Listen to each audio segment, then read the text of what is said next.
Hello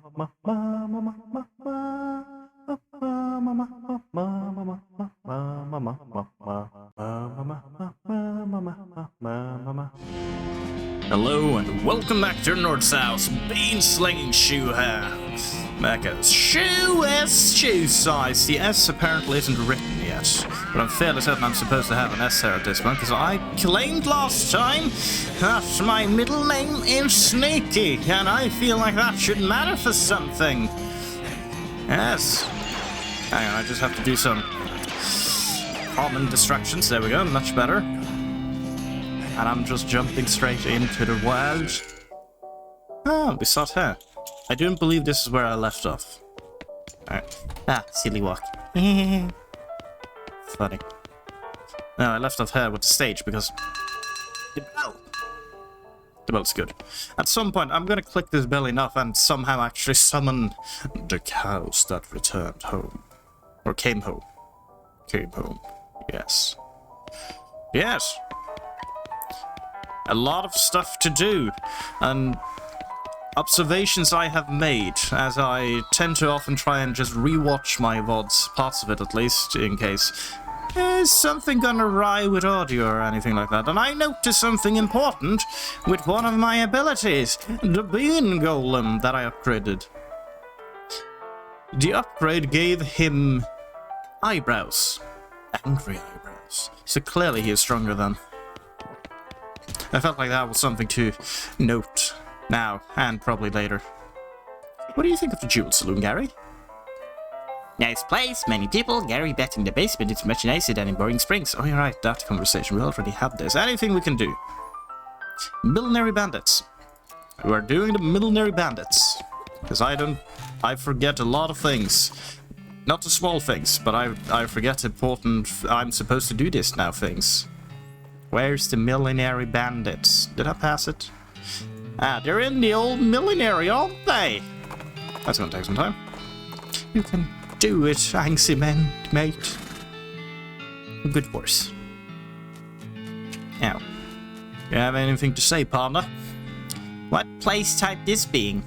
It's an abandoned hat shop. What?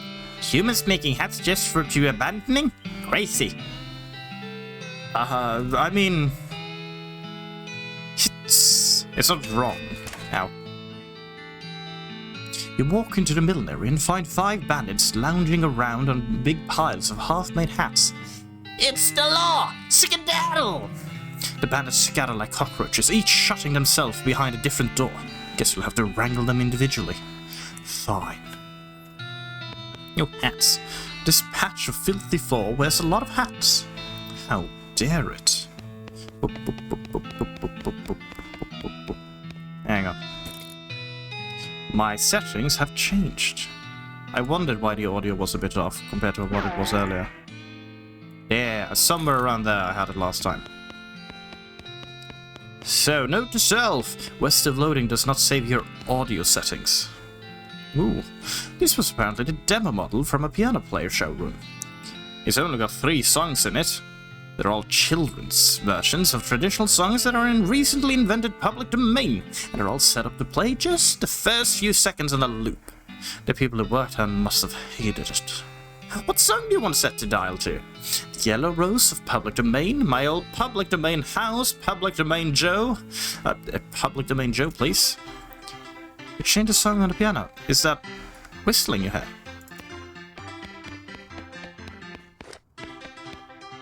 Where is the whistling? When I come from Cotton Eye Joe. Aha! Convenient. More brims. Jacques! Hang on, I'm gonna Jacques the very obvious one. Jacques! Oh dear. I was not ready for me to just casually shoot them. This is a bandit that you caught. Hooray! 1. Now to take the rest. Okay, wait, squatches. These are parts of some weird kind of hat you'd never wear. Of course not. I'm superior to everyone. I assume different music for different people. Yep, hang on. No, never mind. This one's just kind of, obvious. One of these things is not like the others. One of these things is gonna get shot. I found you. Another one down the drain. Room 2. They all look the same. Next. Wait, no, that was the next room. They all look the same. What room?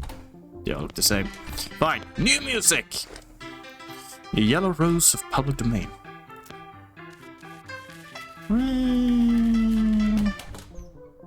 Fair enough. I was hoping it would help in some... Wait, hang on. I just noticed that one of these things has a better chance of balancing my bullet when I shoot it. Good. They're not all equal. There's a slight variation. There was in that room. Might not be in this room. Unless, of course, the person would be hiding very badly. No, nothing there. They'd never see me coming if I crawl. Now, why is there a pile of hats over here? Just shoddy hats. Never mind, they don't count. Where are we going now? Public domain! My old public domain home. No? Anyone? I feel like there's something I'm supposed to notice different here. Just one little thing. Ah!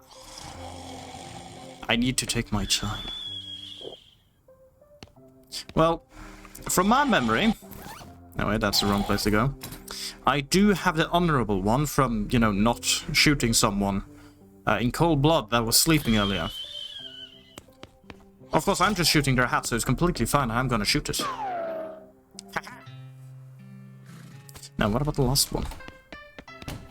And I'm putting back on Cotton Eye Joe.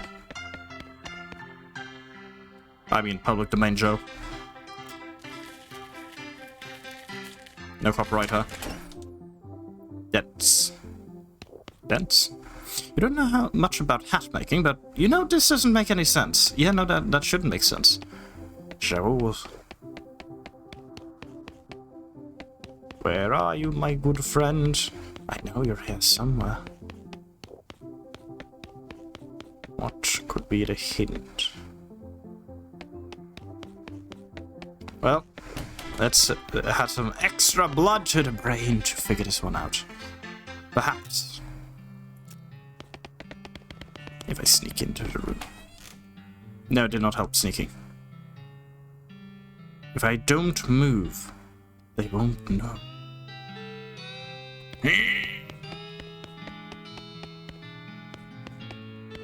Just hide. Now, is there any difference in the hats? No. I believe the pattern has been it's been in the middle pretty much every time. Hasn't it? I feel like it's been in the middle every time. Due to that, I would say this. Wait, did I have to move? Did I just see that? I looked away. Ah! That hat seems to be moving sometimes. Baby. Yes, it is moving. Never mind! We found it! Haha! So, I believe you messed up. Shoesize on your case. Wonderful! Hello! You found all 5 of the bandits! I'm dealing with them after I have looked at the A. No. Shame. Anyway, what do you want to do with these bandits? Can I shoot them? Turn them in, I guess. You march the Black Hat bandits back to the Dirtwater on the end of a rope and lock them into town jail. Where'd you find them? That old millinery? Yep. Of course. You know, bandits would be a lot harder to find if they didn't keep picking such thematic hideouts for some reason. Anyway, here's your reward. 1,000 meat. All in day's work. Another group captured. Boop, boop, boop, boop, boop, boop, boop, boop, boop. Ooh, another one. A 5th wanted poster. The poster says, Wanted, the Garkin brothers, for kidnapping for kidnapping, brining kidnapping victims, and attempted sale of human flesh for consumption. Okay, yeah, that goes entire story. I feel like the last one is just... Well, the two first ones are a process to reach the last one. Last scene headed to the old abandoned pickle factory. That sounds like the right place to do it, yeah. Not let these dastardly criminals escape justice. It wouldn't be kosher. That is the only reason it's not kosher. Would you like to investigate? Of course I would! We can't have any unkosher people around pickles. You mark that old pickle factory on your map. Hopefully chasing them down won't get you into a real... You know. Abandoned pickle factory discovered. No, I can't buy from you anymore. And that's the only place open. I've made some regrettable life choices. Don't seek me. Gotta farm it's really hard having a conversation with these people. Gotta do some planting, yeehaw! Oh, as long as I don't move, I get to the... Well, what do you got to say? Oh, to jet... Never mind. Can't wait to get back to the stable and pet his horse. Yeah, no, good life choice, honestly. Wonder if I could strap a phonograph to the back of this horse. That would help in long, extended journeys. Now, let's crawl to victory. Thanks, mate. Pretty much victory, in my opinion. I don't actually know. Well, let's wander once. Whoa. You stumble across an overturned stagecoach. I'm flipping it over. You muster your strength and get the stagecoach right side up. It's still an abandoned stagecoach, but at least it's less of an eyesore. Someone can get use of it, maybe. Anyway, Gary, what do we gotta do? Gary recommends investigate. Oh, it's just a pickle factory. Fine, we're going straight to the pickle factory then, I guess. I didn't remember where the other one is, and I had no intention of trying to remember. I trust Gary implicitly. They're probably in the Potent King gang territory, you know, the thematic areas. Abandoned pickle factory. There's an old grave off the side of the trail, or if not then, someone went and stuck a wooden cross in the ground for no reason. Well, I'm digging it up. You dig up the grave and find, well, pretty much what you'd expect. A skeleton bone, burial whiskey, and an old wedding ring. Ooh, money. Or, you know, someone might want it, actually. Sorry about that.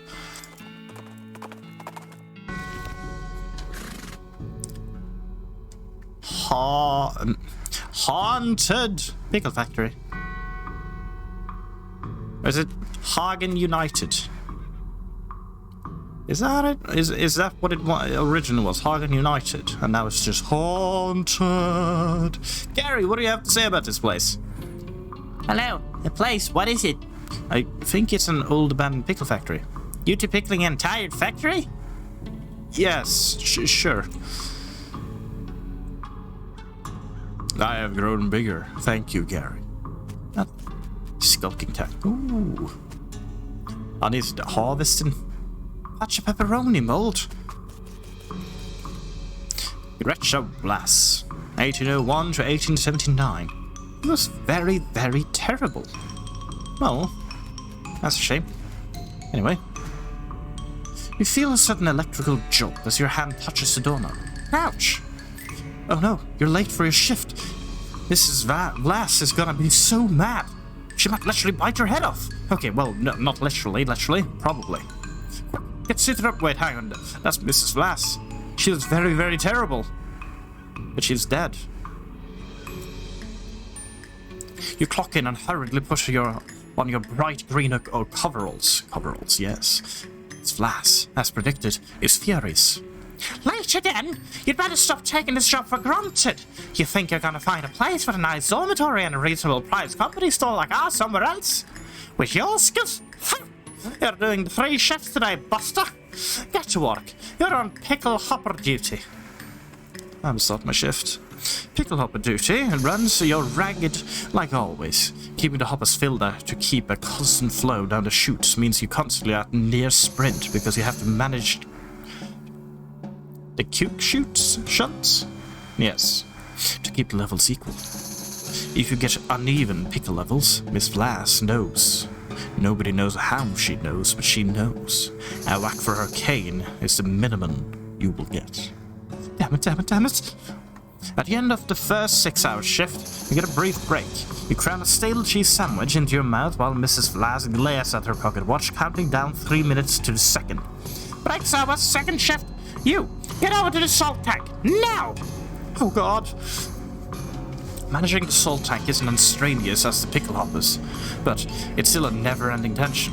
Their brine concentration has to be constantly monitored and kept at a very specific measurement, which means constant adjustments. Meanwhile, you can feel yourself desiccating from the haze of salt dust that fills the room. If anything in this place kills you, it's probably gonna be the salt tank duty. White lung is nasty business.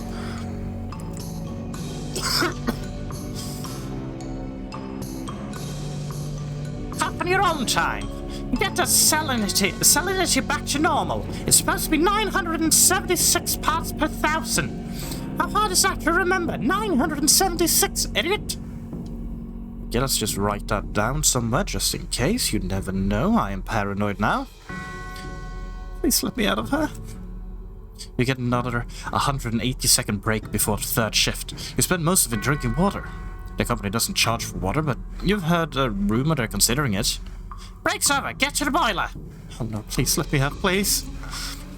Boiler duty means shoveling coal into the furnace, a furnace that runs a giant tank of boiling vinegar. It stinks in there. Try to work with your eyes closed, but Miss Vlask screams if you drop any coal on the floor, or if you let the temperature get too low, or too high. Or just for no particular reason, honestly. At least you're just used to the smell of boiling vinegar. In fact, you can't smell anything anymore. Let me out, please, let me out. 190 degrees, idiot! Not 189! Not 191! What do you think we pay you for? You don't really miss your sense of smell, or not coughing all the time. You don't really want anything anymore, except to die. Let me out, let me out, let me out, let me out, let me out, let me out, let me out! 190 and 976. I'm opening a notepad. Because paranoia. Sorry about the lack of audio due to this. Let's see now. 190. Here we go. I don't have the memory to actually do this properly. 976. 976. There we go. We are now prepared for anything she can throw at us. Apart from everything else. But a gasp, you finally snap out of a horrible hallucination or possession or whatever the hell that was. Jeez, you can still feel the sting of vinegar vapor in your eyes. I'm entering the pickle factory. Ah, man. I don't know what it means, but I'm here. This trash smells like gherkins. It says factory activation lever. I'm not gonna pull it. It's scary. Vinegar. There's a bin of coal with a shovel in it. It's my shovel now. Ooh, it's a furnace and it's currently empty. Ooh. Add some coal to the furnace. It's got one shovel full of coal in it. You pump the bellows. The coal burns away and the vinegar heats up to about 2 degrees. Okay, roughly. It's 95 degrees currently. Well, that's too low. And I assume it hisses and then it's lower temperature? Yes, okay. No, we need more. Let's see. 190 degrees was what she said. More coal! More! No, that's too warm. That's too warm. That's too warm. That's too warm. Roughly there, because I now have to figure out how do I add 8. Why do you increase by 5 when I do that? Hello, Bjellen! I'm doing hard menial work. No, it increased by 10. It's too warm. I get yelled at if it's 192. Well, not 191 or 189, apparently. Also, I should probably check out what this bloke. Your approach to ghost. It's not right, it's not right! You're right there, partner? All wrong, the temperature is not right, it's all wrong, not right at all! Alright then, do you... All wrong! He doesn't have a lower body, only... He's pure torso, and hat, of course, because, you know, he wouldn't be without a hat. None of us would be. Hat is everything. Now, let's try 3. Aha, 17. Okay, that didn't... 6. It's still not what I want. 13. I need a round number. 2 foot. No. Let's just lower the temperature by too much. Okay, we just need 10. Did I do it? Did I do it? The approach goes. It's not right, it's not right! The vinegar is 190 degrees, mate. It's finally done. Thank you. The ghost smiles as he fades away. A few bones hit the ground below it. Ooh, vinegar-soaked bones. These bones are all rubbery because they've been soaked in vinegar. Gross. You can faintly make out the number 190 scratched into one of the bones. Yikes. Next! Salt. Let's see. 531. This has been 976. Okay, let's see. Pull this. That increased it by 100. What do? You increase it by that, and you increase it by 1. So, boop, boop, and then 200. There we go. That was easy. The approach goes, salt, salt, salt. Gotta salt the salt, salt. You alright there, partner? Salt. Jeez, okay, salt, calm down. The salt is correct now. It's finally done, thank you. The ghost smiles as he fades away. A few bones hit the ground below it. Salt-crusted bones. A skull. The skull bears the marks of a prolonged and very strange torture. Etched into the back of the name of the skull is number 976. A very salty bone. And now for the last task that didn't demand a number to my knowledge. I don't remember what this wanted. Warning. Cube shunts are to be operated by qualified personnel only. Oh, well, I guess I'm leaving. I'm not qualified. The approaching ghost. Can't sleep until it's right. You alright, partner? Can't sleep, can't sleep, can't sleep, can't sleep. Yikes. Right, okay, I don't remember what this one actually wanted. I didn't notice it said numbers in that one. Can I get a refresher? Gary, you wouldn't happen to have listened to what happened? No, you did not. That's a problem. Pull it. Pull the lever and nothing happens. Something in the machinery rooms must not be set correctly. Yes, it's the chutes. Okay. Ah, alright, they are all supposed to be level.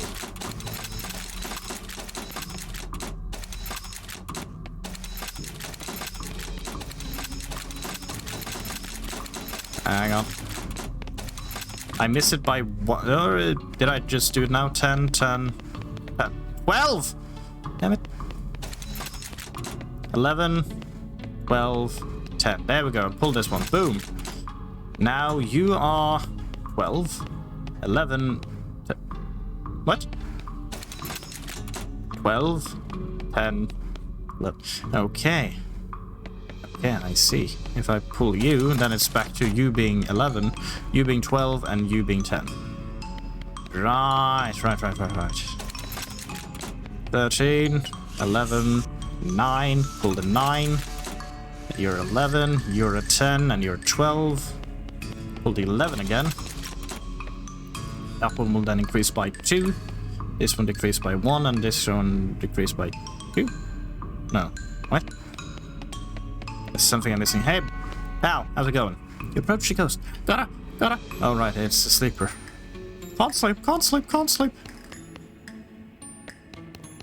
Right. All I need to do is to figure out a very basic concept of how much does 1 actually increase. 15, 8, 10. I'm gonna pull you. 9, 10, 14. Yeah, it increases by 2, another one drops by 2. 9, 10, and then 12. We're back to this. Okay. I'm just doing this. Pulling this one to the top at 23. You're at 6, and you're at 4. I'm pulling you up, and then I'm pulling you to try and balance it. Am I back to square one? Almost. 11, 12, 10. No! Okay, I need to actually properly do this. That's 12, then it's 10. If I pull you, you are now 13. You increase by 2. You have decreased by 1, and you have decreased by 1. Right, they're both decreasing only by 1. Okay, and if I pull you, then you will be 13, but that one decreases by 1. Right? 13, 12, and 8. Right. But I want these two to be the same somehow. 10, 12, 11. Pulling this one up.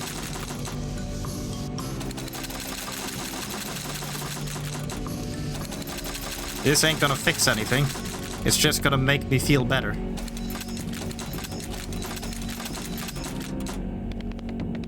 By some things, at least.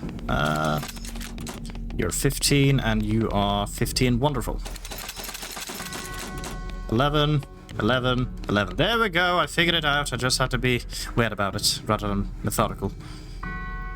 It's okay. I took care of the cucumbers. Pile of bones and cucumbers. Probably 40% bones than 6% cucumbers, if you had to guess. Etched into the skin of one of the cucumbers, you see the phrase, all the same, all the same, all the same. Rest in peace, poor guy. Anyway, I'm gonna be pulling a certain lever. Pull it. You pull the lever, and there is a deafening roar as the old machinery springs into life. After a while, a load of pickles is deposited into a receptacle to the left of the switch. You've got an item. A ghost pickle. Ghost pickle. This is the ghost of a pickle, brined in mystery and vinegar. Because you can't only brine things in mystery. That wouldn't be tasty. Makes you difficult to damage for the rest of the day by turning you into a spooky ghost. Wait, hang on. I pretty much die from eating a ghost pickle. But I get better when I have digested it. Interesting. Huh. Now that worked for 3 pickles. No wonder this place went out of business. Wait, hang on. Yeah. You've already activated a pickle factory, and you made some pickles. There's no pickle ingredient left to make pickles out of, even if pickle actually seemed like a word at this point. It's still a word, it's just a weird word. That was way too much work for a few pickles. Hello, Gary. What am I supposed to do? The Potem King gang. Let's go! After some casual wandering. Well... Okay. A rustling sound in the bushes draws your attention, and you decide to investigate, because that's what adventurers do. No matter how bad of an idea it would probably turn out to be. The rustling turns out to be a goblin wearing clown makeup and practicing their cartwheels, and mostly failing. Eventually they give up on tumbling practice and start repeatedly throwing a shiny metal ball in the air and catching it. Hello? Whoa, hello? Hello. Hi. What are you doing? What are you two doing? I am learning a juggle. It tosses a single ball up in the air again, but distracted by the conversation, misses the catch. Okay, but why? I plan becoming joining the circus, far away to traveling, far to traveling, and then to popping.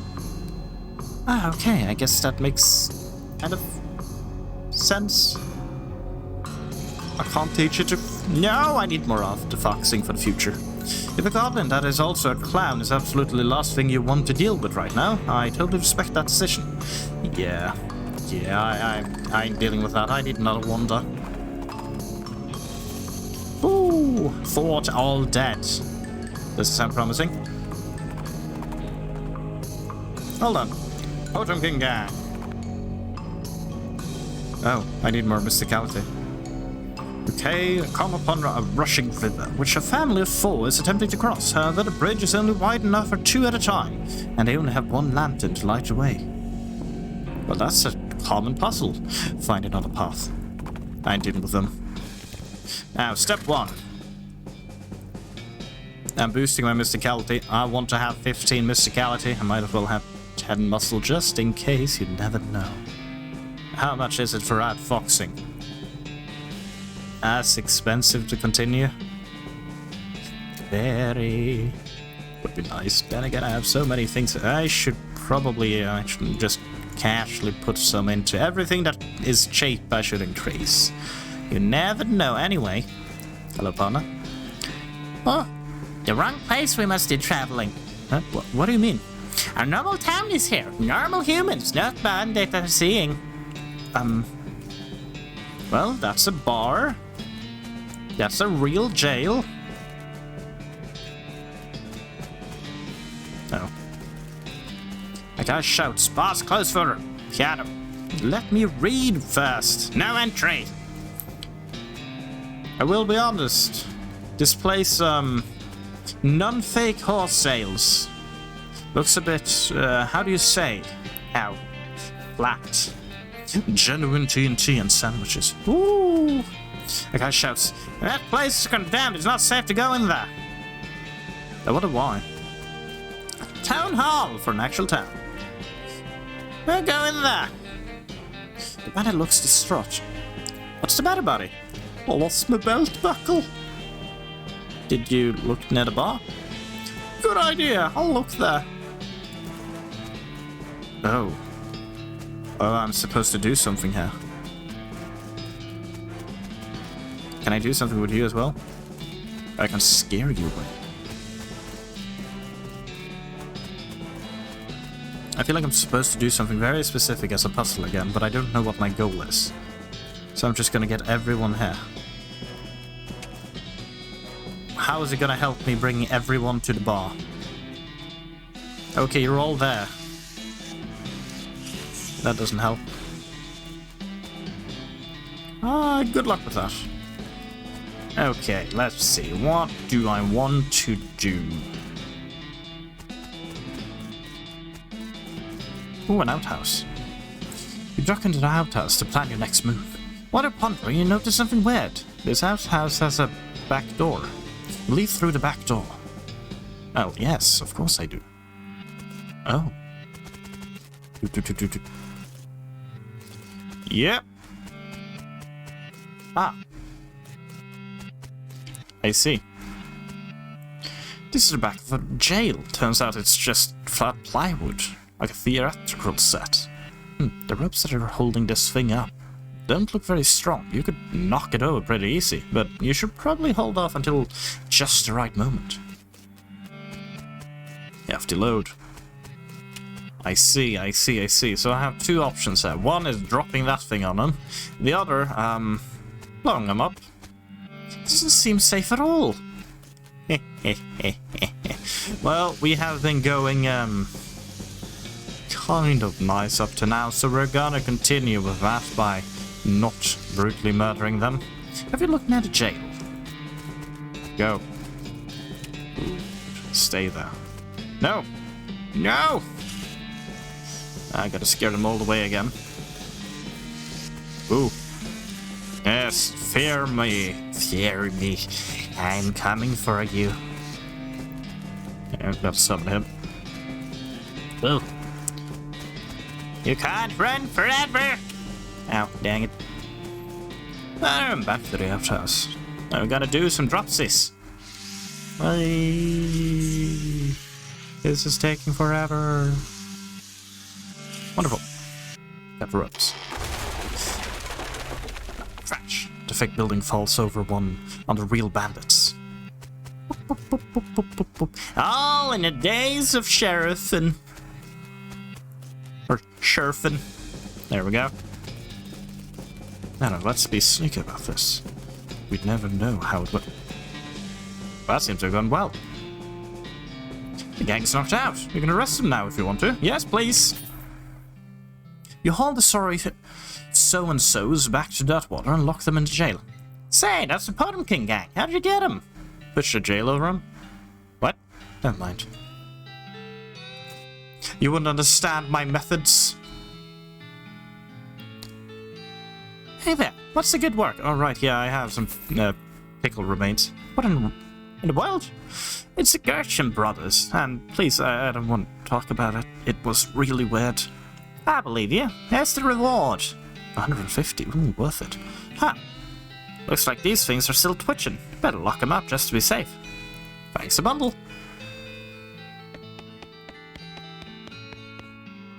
Oh, poor fellas. Forever tortured. The only cell that's empty. And I think that's because I, kinda killed them. Probably. Oh well. Any mail for me? Nope. Oh, thanks, anyways. Yep. Gary! What do we got to do? So just poking around in Dirtwater, which means I don't actually have a task right now. Which means I will finally try and use the bed. You go to sleep. You dream that you're trying on new hats while fleeing from a blueberry pie. For some reason, you slip sideways into a skull. You wake up quite refreshed. Okay then. You wake up, refreshed and restored, and hungry and sober. Let's mosey. Let's go. Wait, hang on. I don't have the thing on the side here. Do I need to look in the mirror again? Insult yourself. Woohoo, angry. Wait, can I pass out from rage? Heh. You better not insult yourself anymore. You get any angrier, you're liable to pass out. We don't want that.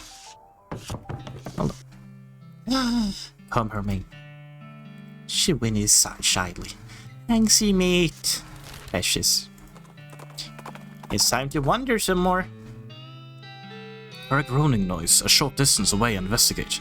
Cowpoke is sitting against a rock with his leg bent in a way that seems incorrect. What happened? Dang horse threw a rod and I fell off. Think I busted on my dancing arms. Right, I'm giving you a ride back to the Dirtwater. Thank you kindly, stranger. I'd say I owe you one, but it seems doubtful we'd ever meet again. Little do you know, we met last time. You broke it then too. Also no problem. Well done. I guess I'm going to a new place. Shaggy Dog Cave or Stern's Ranch. Shaggy Dog Cave. You discover what is either an open grave or a very deep rectangular pothole. I jump in to see what you find. Well, if it's a pothole, it must have been a very long time because you found the remains of an antique traffic accident. Ooh, a handful of oil coins. Just sell them, but I don't want to sell them. Skeleton bone and a handful of loose teeth. All the things you find in holes usually. I need foraging skills. Hang on a minute. I know where I can buy foraging skills. I have the money for it now. So I've earned a bit of cash. Might as well spend it. I think it's that. Did you sell the foraging? Yes, the drinking. There you go. Thank you. I don't need no binoculars, but a hammer would be nice. I don't have a hammer. I have most other things, but not a hammer. It's time to start foraging. Unfortunately, while practicing your techniques, you accidentally squeezed the book into book juice, which turns out isn't a real thing. Aww. It's not the first time. Well, anyway, I started hammering. Is there anything here? Out. Get out. Dang it. Okay, back to the Shaggy Dog Cave. No distractions. Interesting.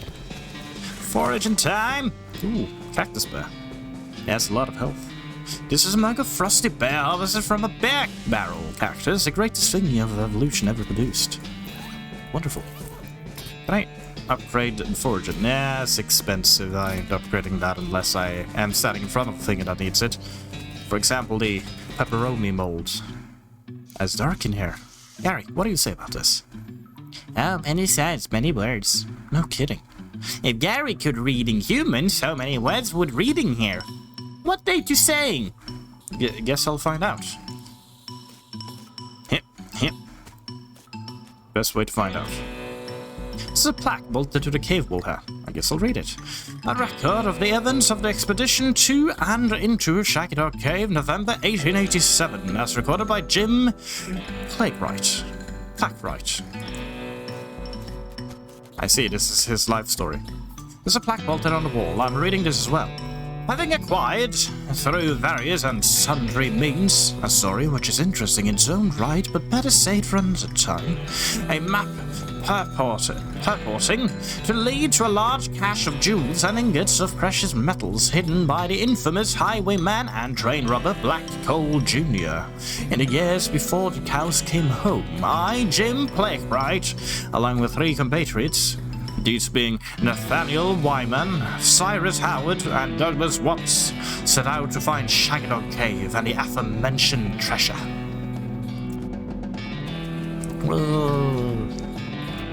Our equipment and provisions consisted of 1 cart and a horse to pull it, 4 additional horses to be ridden, 2 shovels, a spade, and a mining pick, a large coil of rope, 1 large basket of eggs, as well as an assortment of other trail provisions and cookware, my own collection of blank plaques and engraving tools, 1 large and shaggy dog, and a buttful.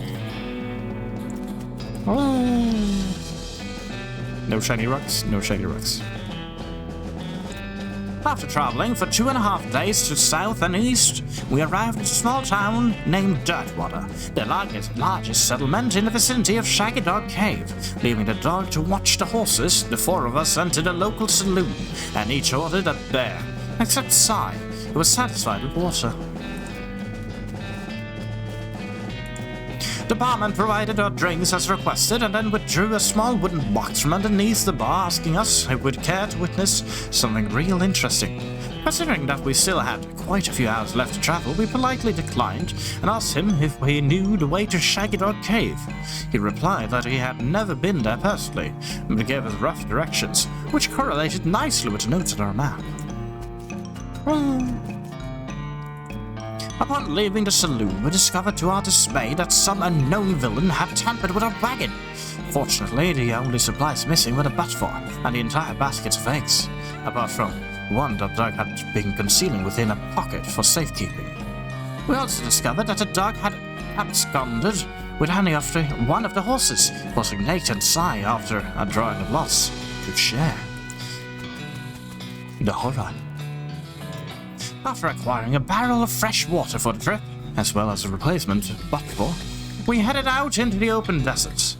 The sun shone down mercilessly upon us, though we took small solace in the fact that it would have been far more intolerable had we made this expedition during the summer months rather than November, in order to pass the time of the trip and resist becoming dazed from the heat and susceptible to desert mirages. We exchanged stories from our youth, which I will not be retelling here for reasons of length. Thank you. Appreciate it. However, I will relate to you 3 odd occurrences that happened to us during our trek through the desert. The first was 2 or 3 hours out of Dirtwater when Nate noticed a glint of sunlight upon a metallic object partially buried in the sand. This was revealed to be brass oil lamp of foreign design and manufacture, which, fortuitously, still contained a quantity of oil. Deciding this might come in handy, we stashed it in the wagon with our other tools. I was afraid the story would end. Our next encounter was with a nomadic goblin tribesman who we discovered spoke excellent English. It inquired as to our destination as we replied that we were looking for Shaggy Dog Cave, though we did not disclose the reason for our journey. The goblin confirmed that we were heading on our correct course, and mentioned that he had only a short time earlier witnessed a large and shaggy dog riding a horse in the same direction. We all agreed that this was an unusual sight indeed, and continued on our way, completely forgetting that we lost a shaggy dog taking a horse. Sometime later, we encountered a large adobe hut, occupied by 2 identical-seeming old men with wild hair and long white beards. They invited us to take shelter from the heat, which we gratefully accepted, and introduced themselves as hermits. This struck me as peculiar, given that there were 2 of them, but I felt it would be rude to question them on that point. After all, why have multiple hermits? One of the hermits confirmed that we were near Shaggy Dog Cave, and the other hermit confirmed that what his brother said was true. They also commented that they had seen a large and shaggy dog riding a horse in that direction. We all agreed that this was an unusual sight indeed. The hermits refreshed our water supply in exchange for our butterfur, and we continued on our way, excited to finally be nearing our goal. After 2 more hours, we finally arrived at Shaggy Dog Cave, carefully keeping our excitement in check, lest we become incautious. We unloaded our equipment and supplied from the wagon and took a brief respite in the cool shade of the cave entrance. To celebrate our arrival, Doug unpocketed and shared the egg he had saved from our basket that he had been stolen in Deathwater. Once we were rested, we decided that this time had come to explore the cave. Discovering that we had neglected to pack torches, lanterns, or any other light sources in which to illuminate the cave, we declared that it was indeed fortuitous that Nate had discovered that antique oil lamp during our travels. He gave the brass a quick shine and then lit the wick, and we were relieved to discover that it lit easily and provided a very adequate amount of light. As we headed into the cave, we were further encouraged by the fact that the floor was quite even and easy to traverse, and there were no side passages which might cause us to become lost. Despite this, I resolved to hang a number of plaques to mark our progress through the cave and engrave them with the tale of our journey, such that others who discover the cave after us might be entertained and edified by our story. Truly a wonderful story. Soon we came to the end of the tunnel. While Nate, Zy, and Doug took turns with excavation, I completed the last of the aforementioned plaques. It was a matter of perhaps an hour before Zy's shovel struck a wooden surface with a hollow noise, and we hauled a traditionally styled treasure chest out of the hole with great excitement.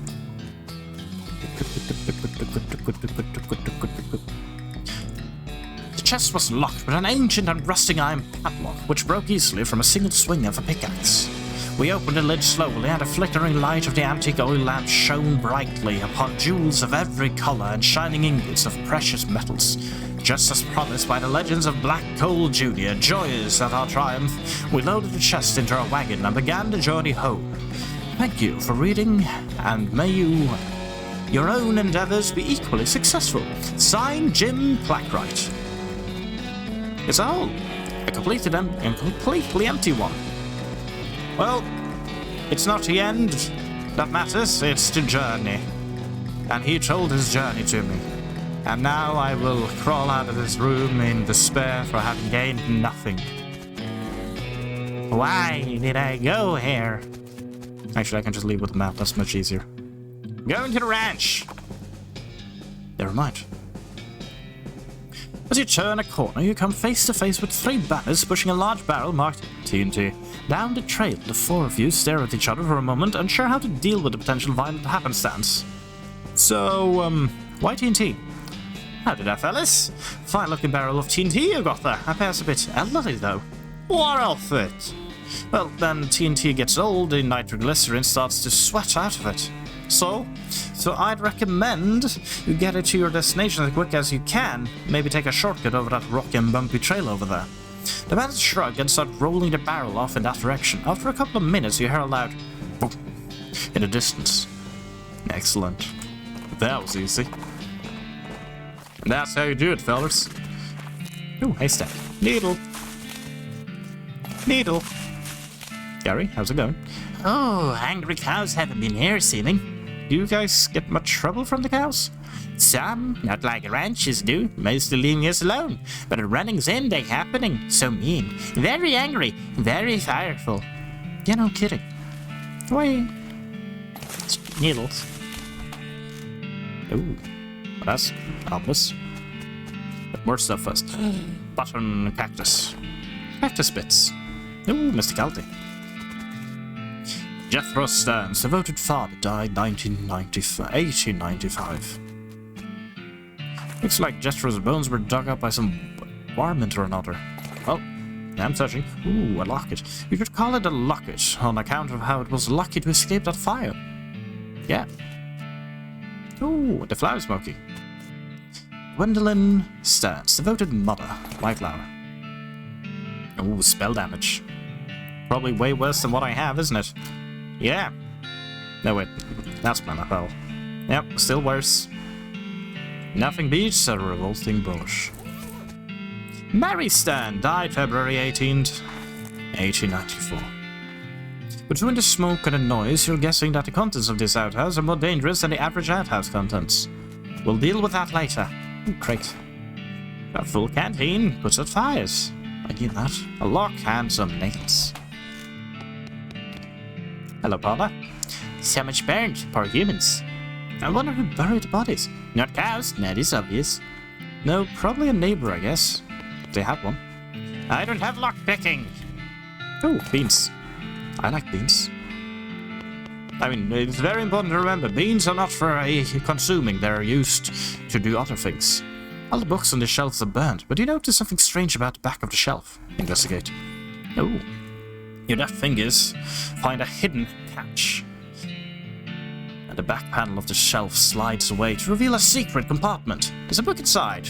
Mary Stern's diary. A little girl's diary, browned a little around the edges, but otherwise untouched by the fire.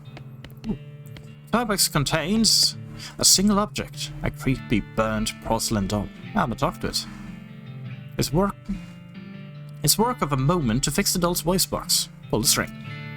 You pull the string, the doll's eyes rolls back into its head and its mouth begins to move. I'm Grace. What's your name? I'm She. Hi, Shoe. You're nice. You wanna play with me? Yeah, sure, let's play. Hooray! Mary used to play with me, but we didn't get to finish her tea party before she went away. Will you help me finish it? Surely.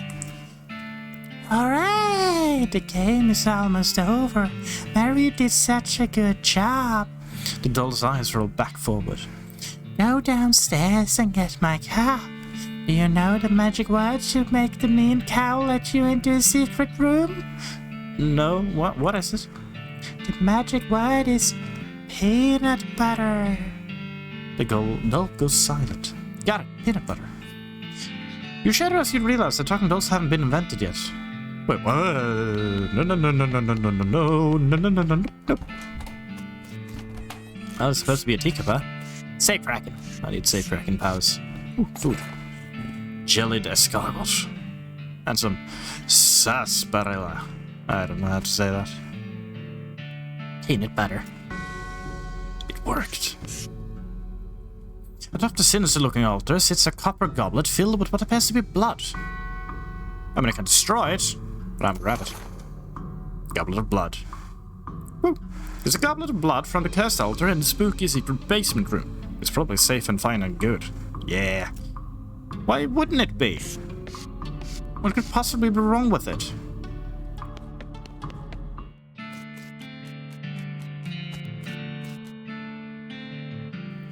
Why was this? A pile of loose bolts. I'm building a crate.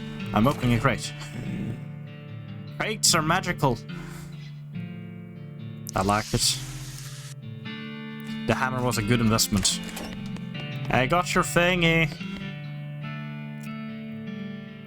Gray's eyes begins to glow. My tea! We can finish our tea party now! Sure, why not? You carefully pour the blood from the goblet into Grace's mouth. Ah. Grace leaps out of her toy box, laughing manically, and climbs the ranch's house ruined chimney. She turns towards you. See you soon! She leaps to the ground behind the house and scamps off to the northwest. That's probably fine. Right? Right? Anyway, I have to deal with this now. Oh, I am just disturbing this fella. Now then, here's the big point that I have noticed. He has eyebrows. He didn't have eyebrows before I upgraded him, but upgraded he got eyebrows. He's so much stronger now. He's beyond what I can ever become myself. Mysticality, I do have the big ass problem that my main damage source is hot. But apparently I'm also beefed up enough now to ignore the fact that a cow probably has heat resistance. I am strong. Oh, EXP. What a soft light of fading embers, you see a glint of light from below. You hold your nose with your hand as you fish out your prize with the other. Toilet pistol. This pistol is pretty comprehensively toileted up. Deal stench damage instead of physical and apply 5 poison to the enemy. Hooray! I don't want to deal poison damage though. They did. Well then, I guess I'm done with this place. What do you say, partner? Yeah, no. Nothing new. Well, I'm a wanderer a bit, just in case I find something northwest. Happy there, I'm wandering Sally. Howdy, Sally, I'm Shoe. What's your line? Frightened, I wander all around this land just like it says on the label, and I buy a little here and there, sell a little there. To make my way, can't I see the wares? Sure. You better have something good, Sally. If not, we might be in trouble. Ooh, a shoe grow. Shoe grow. Where's the soap? Dr. Swattlecon Pure Castile soap. Where this soap comes from, they call it soap. That's my mark now. Fungicide. His instruction on this says, put near site of fungal infestation, light fuse, do not breathe. I wonder how long you're supposed to not breathe for, though. Oh, I'm getting a bit lightheaded now. Oh. Lucky marigolds. I don't need a marigold. Nor do I need... Nah, they're better than apple. Carrots. And carrot? I have theory. Can I give you a carrot? No. No, I cannot. Wonder. A skeleton approaches you in a jittery stop-motion way that skeletons do. It's really weird. Judging by its hat, it appears to be a skeleton of a bean slinger. No. You remember the classic saying, old bean slingers die like normal people, but sometimes they keep walking around and casting spells at you afterwards. I'm outfox him. The skeleton hisses and clacks at you and holds up its can of beans, preparing for some terrible spell. Whoa, hold on a second, what kind of beans are those? The skeleton pauses and looks at the can, then turns it around, so you can see the label. Oh jeez, you can't use these. These are full of nitrates and sulfur dioxide. Do you know what that stuff does to your bone? The skeleton looks aghast and shuffles off to research some healthier bean options. Good for him. He's getting on with life. And traveling to Deathwater, well...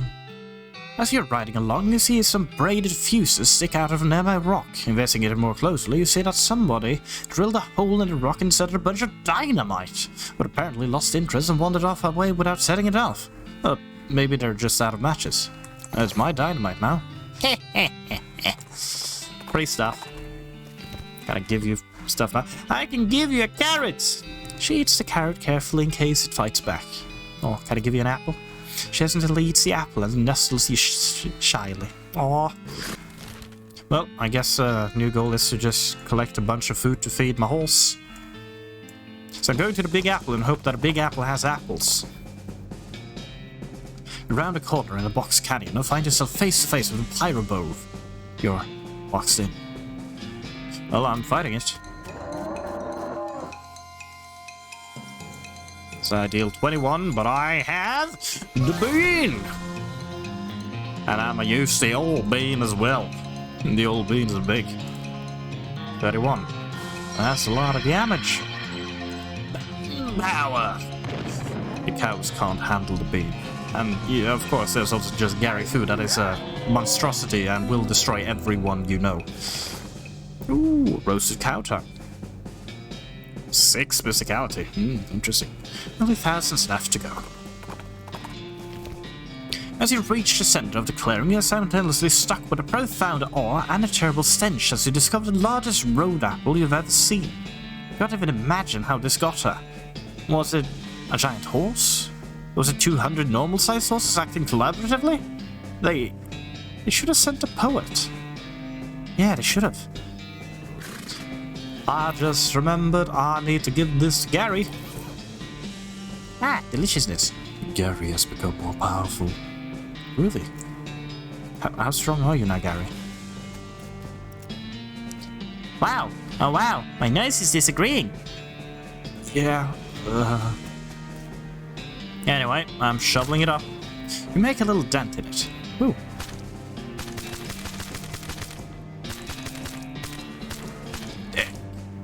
It's quite a bit smaller than it was before. Yeah, I don't care. I'm keeping digging. It's way smaller than it was before. Yeah, I'm continuing. It's almost gone now. I'm getting rid of it. This is free XP. Make a little dent in it. Hooray! It's clean. Boo, boo, boo. Do, do, do, do. Oh. Right. Yeah, that was kind of the Big Apple. There is no longer a Big Apple. I feel like I might be, ooh, Battlefield Ranch, I'm going there. Responsible for that. Sup? Partner? Oh no, a cow! Guess we'd better do something about that. Or running away. That counts as something. But why run when you can kill? You're gonna have to deal with this cow if you want to explore this area. Yeah, I'm here to deal with him. He's probably weak. He's not weak. Never mind, I need the old bean, I need the old bean. I'm gonna just use everything I have at my arsenal. Oh, right, yeah, I can't shoot him with my fiery fire. Well, I just lost all my firepower. It's up to you two now instead. Kill it. Don't make a clone, just kill it. Do it, Gary. Oh dear, he... 4 times? And with this... Gary, you're a beast! I did the job there. I, of course, did all the job there, obviously. You banished that demonic cow from this realm.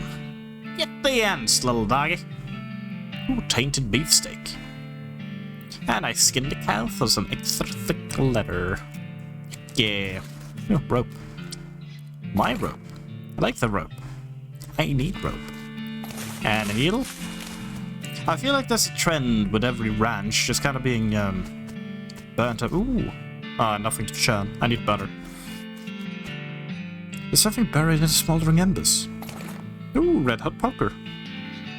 Deals hot damage instead of physical. It's a better one than what I have. No, well...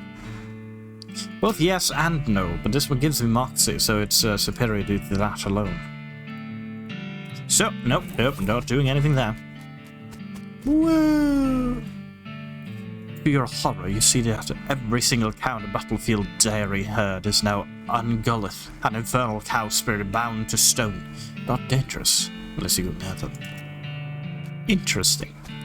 I'm going to the outhouse. You notice some words carved into the side of the outhouse. Curly West here. Wait a second. You recognize that name. Curly. Curly Butterfield. The Legend of Curly's Meat. Looks like maybe this outhouse is worth investigating. I'm investigating. Luckily, you don't have to actually go inside the outhouse, because once you open the door, you find a map scratched onto the inside of it. The map reveals the location of a mine just west of the ranch, labeled Full Ridge. There's an instant map of the mine itself, with a big X scrawled between 3 strange triangular icons. Curious. For future stuff. I need lockpicking. Anyway, I'm challenging the cows. I walk among them. Okay, can I defeat the cow? Am I strong enough to beat a cow? I'm used to the old noggin. And burn it up. 29!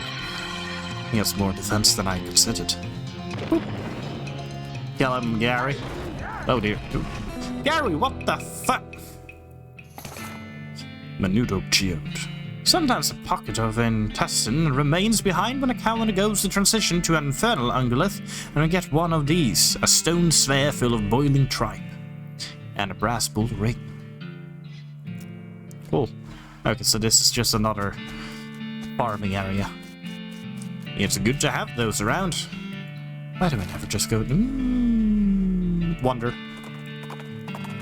I really wonder how many... Dynamite Dan's Discount Dynamite Dare House. I'm going there. Dan? How many of your customers tend to use your dynamite? Yeah, supply of dynamite. I can't afford that. Do you buy dynamite for good price? Do I have dynamite? I feel like I have dynamite somewhere. Hang on. It's supposed to be alphabetical. It is. I have 4. No, you use 3 per dynamite. Not worth it. Bye! Dynamite Dan. As I was saying, I wonder how many actual locations there are in this area. I have still not gone to the actual railway either, which I believe is the main plot, but why do the main plot when you can do everything else? A wave of heat hits you from behind. You turn around to see a hellcough pawing the ground and eyeing you with ill intent in its dead, black, demonic eyes. Well, I guess I'm charging at it. I'm not afraid of you. I have me old noggin. Ah! Bean! It's piping hot. And then Gary just kind of kicks it. That was easy. Ooh, tainted milk. And meat. Oh, I found nothing. We're going to Coleridge Mine. Unless...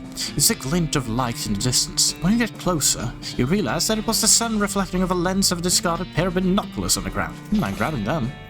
Disposable binoculars. Wonderful. I have a place I think I can use those. What are you saying, Palmer? Hello, a dark metal hole. Hello. Out here I will waiting. Not up for exploring a mine? Better to staying here out with open wind and sky, not underground like Sudok. Who's... No, never mind. Foraging. Going in. That's an empty minecart. I don't like when they're empty. There's a row of lockers here. Must have been used for storing the personal effects of the fellas who used to work in this mine. The first one is labeled Ellsbury WM and doesn't have a lock on it. The label on the second one is covered with some kind of white goo. And the third one is labeled Loose Ben and has a combination lock on it. Well, I'm opening the first one. The locker contains one of these mining helmets with a lamp on it and a bottle of laudanum. Laudanum? Laudanum. Yo, armor. How does that compare to my current hat? 3 mysticality or armor? Hang on, what if I put that on? Does that... No. I would have kept it if it actually did the thematic thing of the hat showing the light instead of me holding a lantern, but it didn't. I'm opening up the second one. You open the door to reveal a skeleton covered in some white goo that was on the outside of the locker. Ah, you get it. This guy must have died after his co-worker played a prank on him, where they stuffed him into his locker and filled it with shaving cream. Can't believe you dang jerk stuffed me into this locker and then filled it with shaving cream. I died from that, yells the skeleton, confirming both your insight and his vengeful murderous intent. Right, yeah, I'ma just slam it on his face. I'll be nice. I'll be nice. I'll end him. No, he's still covered. Poor guy. Come forth, Bean. I need your power. And your insight. Now then. Almighty Hot Bean. I wasn't that powerful. Get him! Oh, yeah, no, never mind. I didn't actually need to do anything. Gary just deals with it. Ooh, skeleton remains. Where's the shaving cream? I want the shaving cream. I'm opening the third one. It's a combination lock on her, and you don't know the combo. Oh, darn. Ooh, abandoned cart. Mate. It's an exposed vein. I have a pickaxe. I probably need to learn how to do that. Wow, this just opens onto a 30-foot shaft, and I have a rope. More vein. There's a lot of veins down here. Mate. Ooh, spirals. You hate the spiral. Yeah, no, it's a stupid spiral. I don't want that spiral. Go away, spiral. Ooh, neat. Black fluid oozes from the vein. A scabrous mass sits below and on the floor. Well, I'm gonna take it. Thank you. I don't like this one bit. It's a stupid spiral. You want to stop looking at that spiral right now. Yeah, it's a stupid one again. More nuggets. Ooh, a pick. My pick. Well, I guess I don't have the means to learn the combination yet. Is that a ghost cart? That's a ghost cart. Why is there a ghost cart? Whee! Honestly, when I hold a lantern, I have the best movement sense. Or silly walks. Oh wait, hang on. I didn't have a pickaxe earlier? I thought I've always had a pickaxe. Well, we're going back to the start because I have to mine all the veins. Meat. Meat. Oh wait, hang on. The slit runs the length of the meat vein. I reach inside. It goes further than you expected. It's warm. I keep going. You're up in to the shoulder when you feel it, a beating heart. Oh, it's my beating heart now. That's not a beating heart. I'm honestly disappointed now. I was expecting a beating heart. Don't lie to me. Vein. Vein. Or alternate. Ooh. This is what Hurley's toilet notes mentioned. Oh right, yeah, it was that triangular spot. Oh, Curly's compass. That was Curly Battlefield's compass, but that dude must have always been lost because this thing points every which way but north. I'm examining it. The compass needle is pointing in generally northwestish. Interesting. Hang on. That was a vein. Is this the kind of compass that just keeps pointing towards your deepest desire? Or something along those lines. Well, northwest-ish. I'm going to the Big Apple and then we'll see what it wants from there. You spy a burned-out ranch house on the horizon and pull angsty meat up to investigate it. There's nothing much of interest above ground, but you find a locked door leading down into a presumably still intact root cellar. I don't know how to be a lockpicker. I haven't bought that book yet. Well then. It's more northwestish. Okay. Well, I'm going to the humming cave. It's hang on. A loud sound draws your attention, and you follow the sound to a man in a once white apron who is butchering a bighorn sheep. There's some other large desert animal with an oversized and heavy-looking meat cleaver. As he's hauling the implement up onto his shoulders for another blow, he catches a sight of you and hisses with a wild look in his eye. "Who's there? Don't test me, boy. I'll chop you up like this goat or whatever it is." Yikes. Well, I mean, he needs obviously help because I am a professional beef slinger. Easy there, you're a butcher, right? Do you know chef magic? Oh, you're a bean slinger. I know a couple little things, but I never studied it for real. I might be able to teach you a little telekinesis. Should help you handle the cleaver more easily. What's this? Raises awareness telekinetically. You spend some time teaching the butcher how to manipulate objects with his mind. At least enough to make his cleaver seem a little lighter and less unwieldy. It gives you some of his animal carcass as payment. Ooh, goat steak. So we have confirmed it was a goat. Good. Now then. Where do you point now?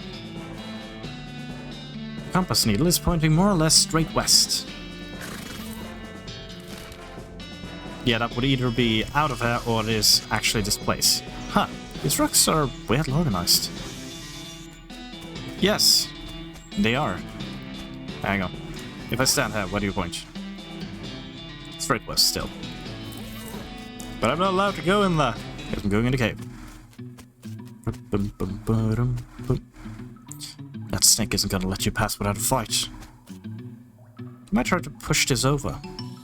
I mean, yeah, why fight a snake? When you cannot. That ought to keep that snake at bay. What? Hang on. Yeah, that's still pointing at it. Wow, what is that thing? Yeah! What in the world? Eh? Where am I?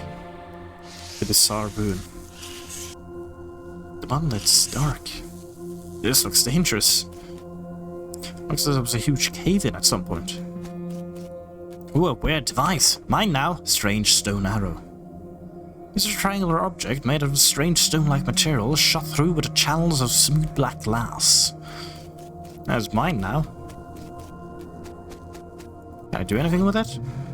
Nope. I still have this. Still pointing west, no, east. Ow!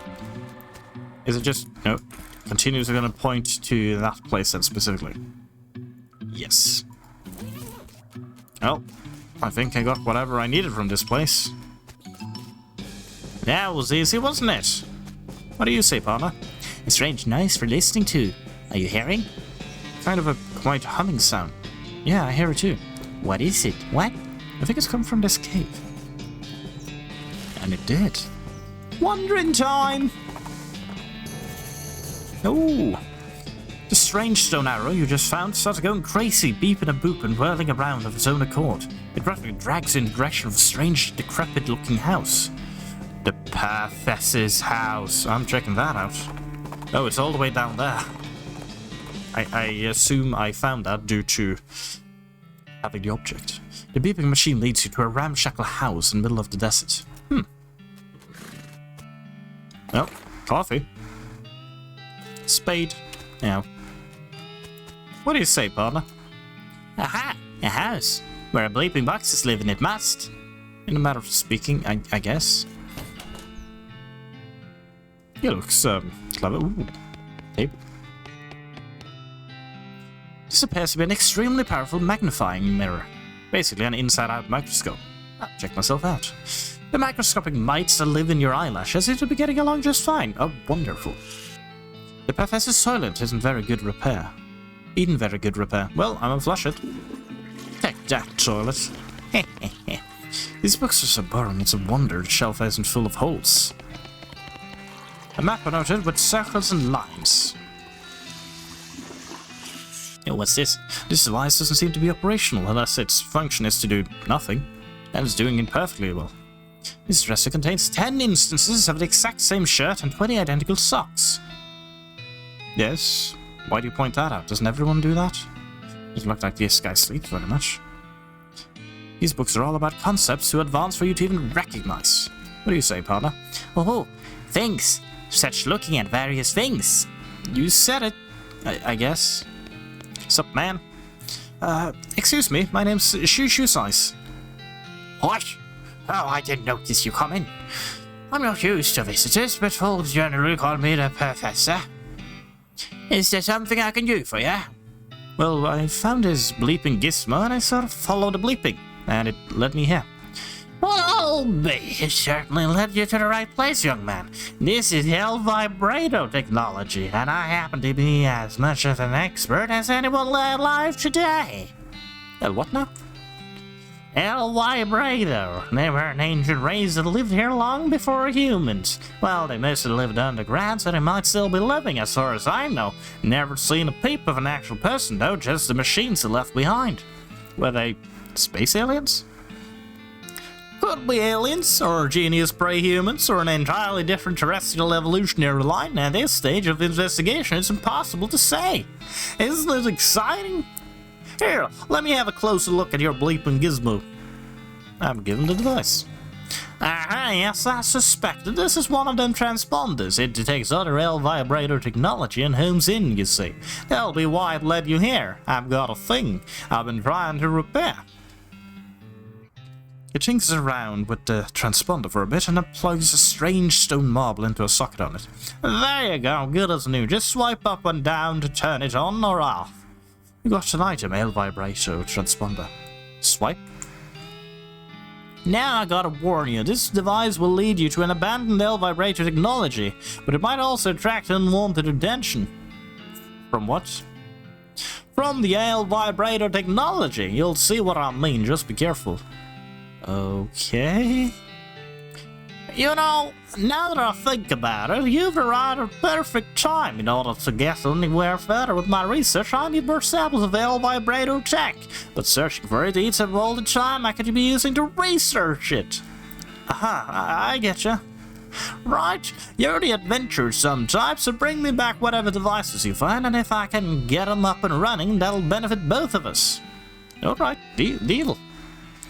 Great! First priority will be to get my keystone fabricator running, the locked door. They locked their door and things with all these stone alloy blocks, see?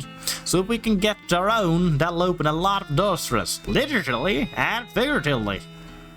Alright, well, what do I need? The components aren't rare, at least as far as priceless ancient technology goes. So bring me about 5 handfuls of scrap. Should be able to salvage the last parts I need from that much. Roger. Hold up, do I have to turn it on? You mentioned it turns on and off. The professor told me how to turn this thing off. You want to shut it down? No, it's...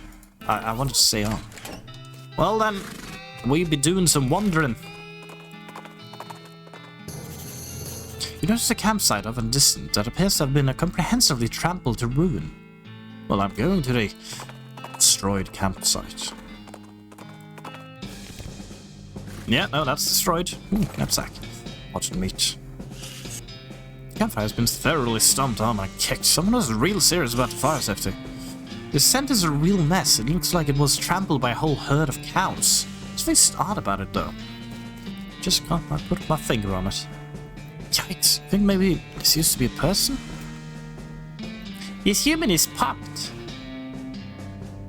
Gary did not know human is to popping. No, we don't. Not in the sense I think you mean anyway. This meat, it is very large, all of it. A human contains all of this? Well, yeah. I could not bear of carrying all of that. So squishy. There are cow tracks leading away from the mangled corpse. Probably wouldn't be hard to follow, and I'm following. You follow the cow tracks for 100 yards or so, after which they stop suddenly. Doesn't seem to be anything of interest nearby. Well done. I'll figure it out later. Found an abandoned crate which has mine stuff stenciled on the side, which is the worst grammar you've ever seen. Even in a time and place notable for its poor grammar. Well, I'm opening it up. I don't really care. I have a can of carrot zone now. And sulfur match. Pry the lid off your crate and help yourself to the contents, which are now your stuff. Back to the trail we go. While wandering. Howdy, Sally. You got any new stuff? Ooh, a blank postcard. I want those. And a carrot. For my horse. I have a lock already. I have 2 locks, actually. Oh, right. It actually tells me how many I have of different things. Well, I've got all I needed from you, Sally. Bye, Sally. More wandering. Ooh, old mission. I guess I'm getting a new mission.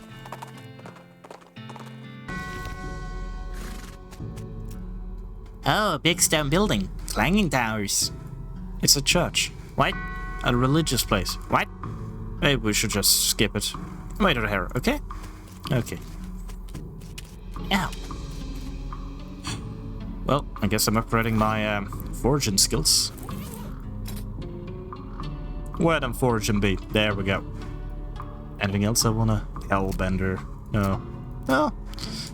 Good upgrade, the old Bane. Just a fafa. I can set him on fire. Oh. Anyway. Wait, hang on, I would. Oh, you're getting good at this stuff. Green thumb. You're no greenhorn when it comes to foraging. Oh, I get XP for foraging now. Nice. It's gonna pay for itself, in other words. Not a price, so you shouldn't mess with any of this stuff. Fine. I'll listen to you now. Not later. There's an empty relic case with a spot for a skull. Are you supposed to have skulls, sir? Oh my goodness, oh my goodness. What's wrong, sister? They came back. They just came back and took them. I couldn't stop them. Well, slow down, okay? What happened? Our holy relics. The saints just stormed up and out of the catacombs and took them back. What? Wow. I didn't know what to do. I thought maybe they'd fire me if I tried to stop them. The cardinal will be here any minute. What am I going to do? To start with, take a deep breath and try to calm down, okay? What's your name? Hi, I'm Sister Mary. My name's Shu. Now, what's this about saints? Our mission is to protect 3 sacred relics. I'm the relic keeper. It's my specific job to look after them. Wait, do they call you She shows you the ruler she keeps tucked in her sleeve. No, they do not. Okay, sorry. So what happened? The saints aren't so terrible, they just came to life somehow. They came out of the catacombs all skeletal and ghastly looking. I mean, it's probably blasphemy to say that, but I nearly fainted. And they took back their relics? Yes. And if they aren't recovered before the cardinal gets there, I'll be in so much trouble. Uh-oh, how much time is there? Well, actually, it's months overdue, so it's probably not all that urgent, but still. All right, I'll get them back for you. Oh, thank you so much. Oh, wait a second. Are you going to have to fight them to get your relics back? Because that's probably blasphemous too. I mean, probably, but if black magic brought them back to life, that's like super blasphemous, right? So it evens out. Oh, the head cardinal is going to have a very long talk about this. But go ahead and do what you must, I suppose. Oh, okay. You know, when the cardinal finally arrives, because let's be real, he ain't coming back. Good luck, Xander. Oh, thank you. This coffin looks like it was hauled down here recently. It's empty. Oh. Well done. This precariously balanced pyramid of skulls. They're all riled up and twitching. Hehe. You sure there are a lot of them, and they're really mad. Maybe angering all of them at once isn't a great idea. I don't care. I care. I care a lot. Oh no. I made a mistake. Come on! Oh, Bean! Hang on, how much health did I have? I do, 26. That's not enough to kill any one of them. Oh no. Mistakes were made. I'm shooting you. Bean! Nice. I know you can kill Gary, but I need you to build a wall. Never mind, they're all attacking me with whatever that is. What did they do? Spooky ice. Oh, they use mysticality. They're weak. Hang on, I'm gonna just stab this one. Get rid of him. You can't defeat me. I am superior to you all. Now then, Gary. Bit of shit. Oh, he gone. He gone. Continue attacking me. I'm immune to your powers. Thank you. Shank. Finish your job. Oh, that's not a good job. Well, we have spores. Ooh. Oh, wait, that's stats, not damage. I'm disappointed. I mean, I'm gonna be winning, but still, I'm disappointed. I mean, lowering their stats is probably very efficient due to me having so much mysticality that they literally couldn't hurt me, but still. No, that's a lot of XP. That's a lot of heads. Oh. Why are you shaking? Oh, gold tooth, mine. Your skull is twitching in an unnerving fashion. No, I guess there's no way it could be twitching that wouldn't be unnerving. Stop it. Stop the twitching. Bean. There's no need to go about a long way of this. We just have Gary hit it. If there's only one, Gary can handle it. Oh, gold tooth. Nice. Your skull is sitting in a weird angle. I guess that's notable for some reason. What's under it? Your skull was resting on top of a commemorative spoon. Your treasure hunting senses are finely honed, though not very discriminating. Souvenir spoon. Ooh, Moxie. I don't need that. Your skull is whispering at you. That doesn't seem right. What do you say? It just sounds like gibberish, though really creepy gibberish. Yep. It's an empty alcove. There's a little serial number written below it. Oh, hey! This is where the skull you found goes. I found a skull, didn't I? That's that skull. I remember the skull. Aha! Skull with an odd tag. Yes. Wonderful. Whoop. There we go. Safe and sound. Back home. Oh no. This pile of skulls have cemented together for some reason. I'm picking it apart.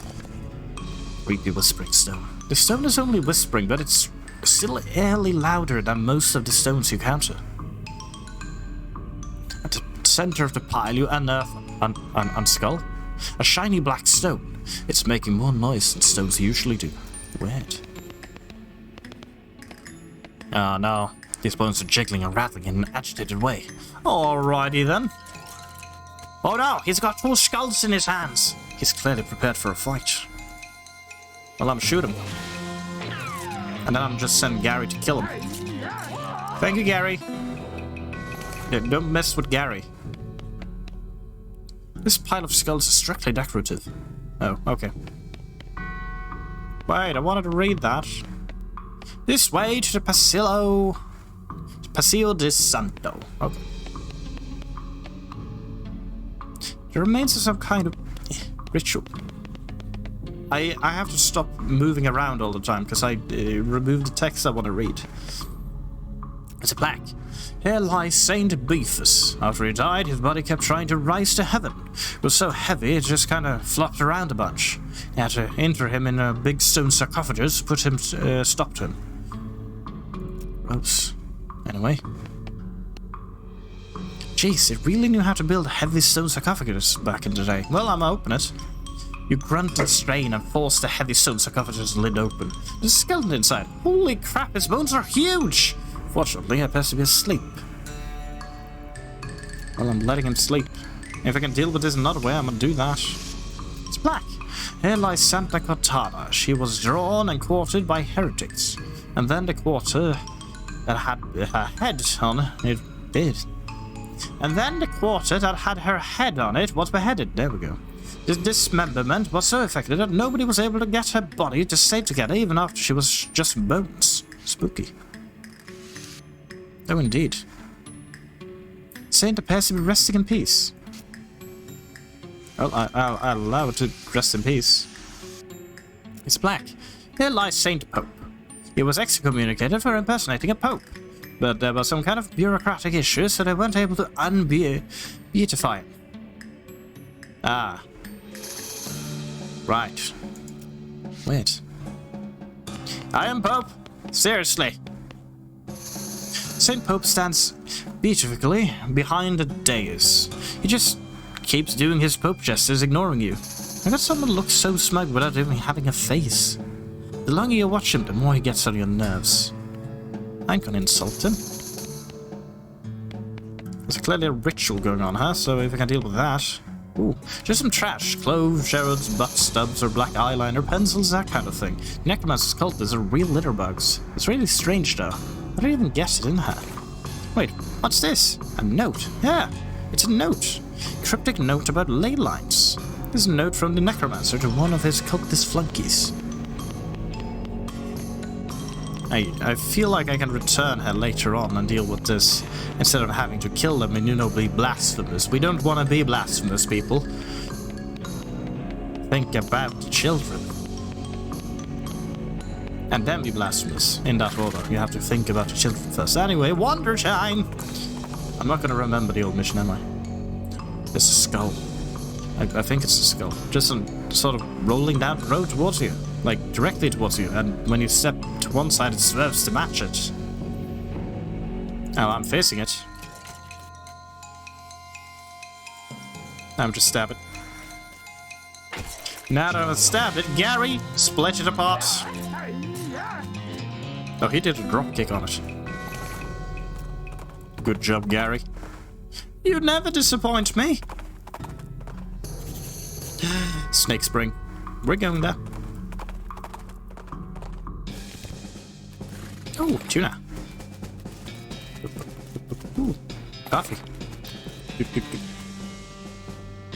That's a lot of snakes. An endless stream of snakes pour out of a hole in the canyon wall. I'm grabbing a handful. Oh dear. That's a lot of snakes. Anyway, go Bean! So this is another fighting spot. Presumably. Well, I guess I'm gonna just start killing him. I can kill anyone but the last one. I was strong enough to kill you. He's an easy target. And then you just take care of him, Gary. Thank you, Gary. And then the bean will deal with one of those other people. After they with them. Thanks, Bean. And then I guess I'll shoot him a bit. Not doing much. And Gary, finish the job. Heck yeah. Ooh, snake spleen. Sets an enemy on fire. Yeah, that sounds dangerous. Snake venom bladder. These snakes don't have enough skin on them to even bother pulling out your knife. Hooray! Okay, so that is to prevent me from having an endless supply of meat from just continuously killing these guys and using whatever leather I get from them. Fair enough. What do you have to say about this, partner? Ah, a snake fountain. I guess that's about the only way to describe that. Yeah, weird. We have fortune, being very useful at snake fountain. For what? Free snakes! Oh. Gary, you are a wonderful fighter and all that. Maybe not... Well, I mean, free snakes. I'm leaving. Gary is a insane MVP though. Holy crap, he's strong. Well, we're going to Fort All Dead. Never mind, we're fighting someone. You smell it before you see it, a skeleton trudging towards you, covered in mud and muck and smelling like garbage juice. It must have crawled out of some horrible bog nearby, and if the skeleton smells this bad, the bog must be unimaginable. So it makes sense that even a skeleton would want to get away from there. Yeah. Don't let me go back there, I don't want to stay. Gary, we can no longer be around you. You smell. I'm sorry, but there's no way around it. I just want to see, is Gary capable of just finishing this one off? Oh, that's close, Gary. That's close, but you keep on smelling. It just gets worse. And I'm gonna have to finish the job for you, because I'm fairly certain this guy is flammable. Yep. Highly flammable. Oh, bones. Now then, how many skeletons are here? Partner? Aha! A log's building for soldering means. I thought, yes, something strange about it though. Oh, what is? I hear soldiers marching around in here, but I don't hear any voices. Secret Whispering Brigade. Probably not. There's no flag. This place is weird. Ah, hang on. You climb into the watchtower and take a look around. Nice view from here. I'm gonna use my binoculars. I discovered a lost Dutch oven mine. Oh dear. I'm not sure if I want to go there, but I kind of have to, because it's a location to discover. It doesn't seem to notice you. Pardon, excuse me, beg your pardon, excuse me, Sam.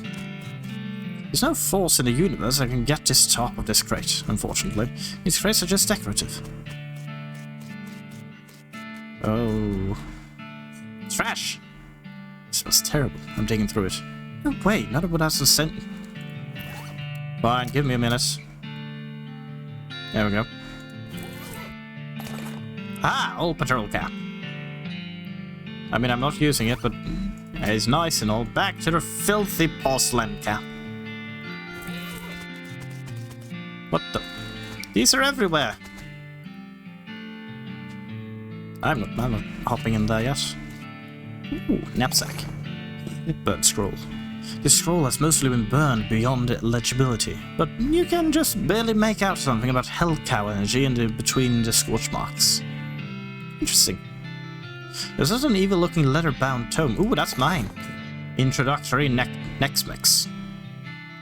Ooh, what's this? The last thing is a little diary which you decide to leave in there, as in case the owner comes back looking for it. This black-covered book is written in black ink on black paper. It's a primer in the arts of southwestern necromancy, otherwise known as a Nexmix. It is extremely difficult to read. Read the thingamajig, I think. It seems to have been written by one of the necromancer's cultists. He and several others were reanimating the dead soldiers on the theory that the best undead army would be a literal undead army.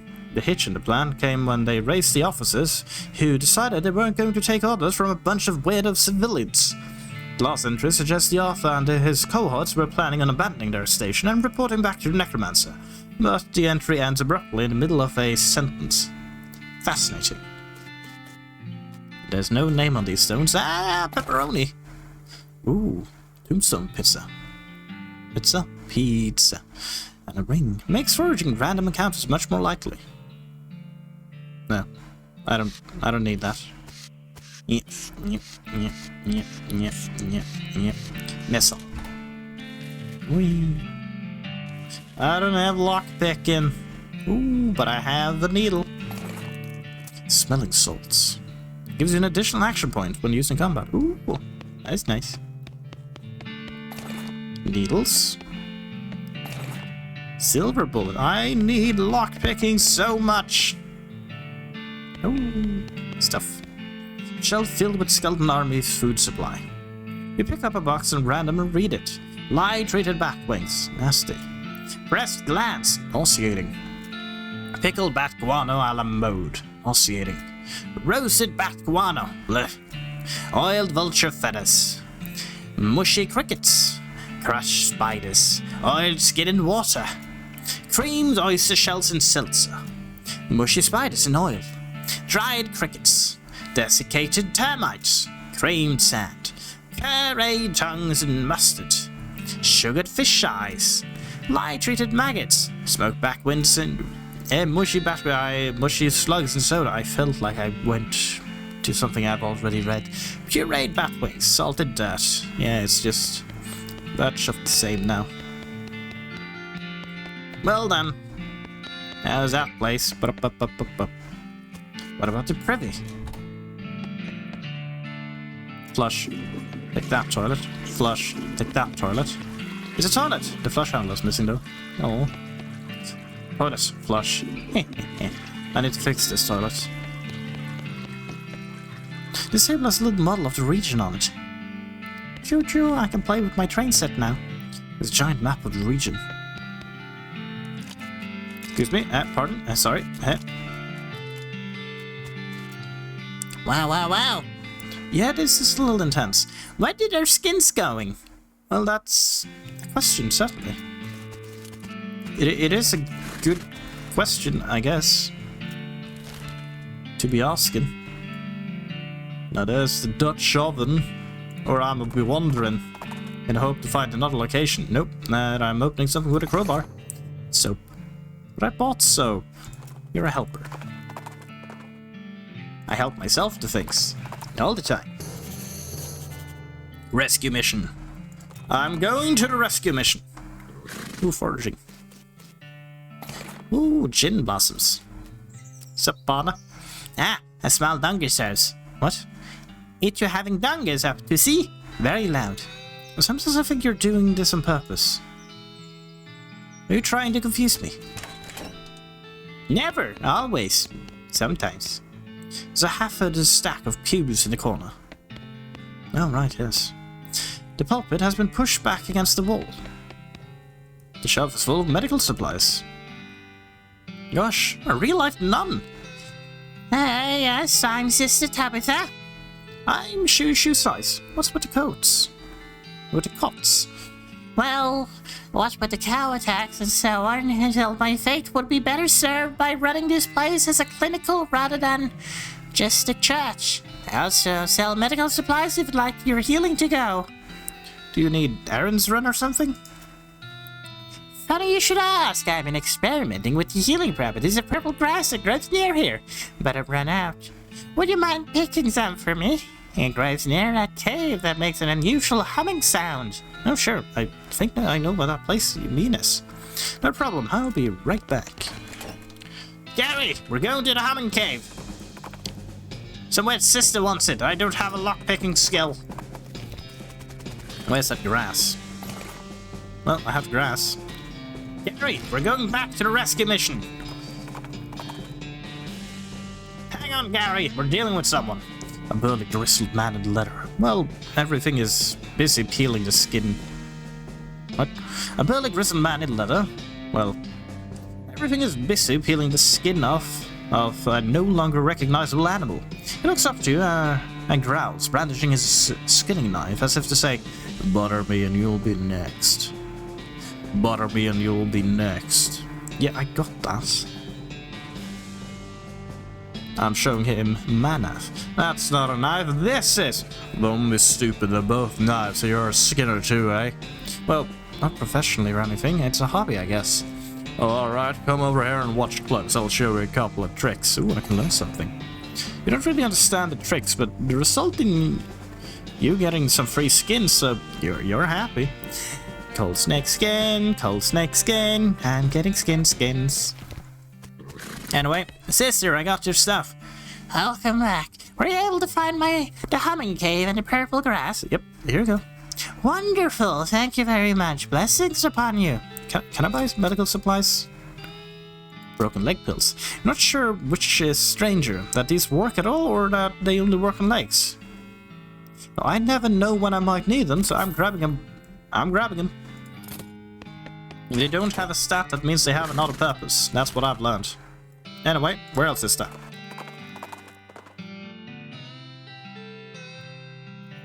There's a dusty wooden crate lying near the trail, and it turns out that half full of dynamite. That's probably not something that should be just lying out in the sun like that. It's mine now.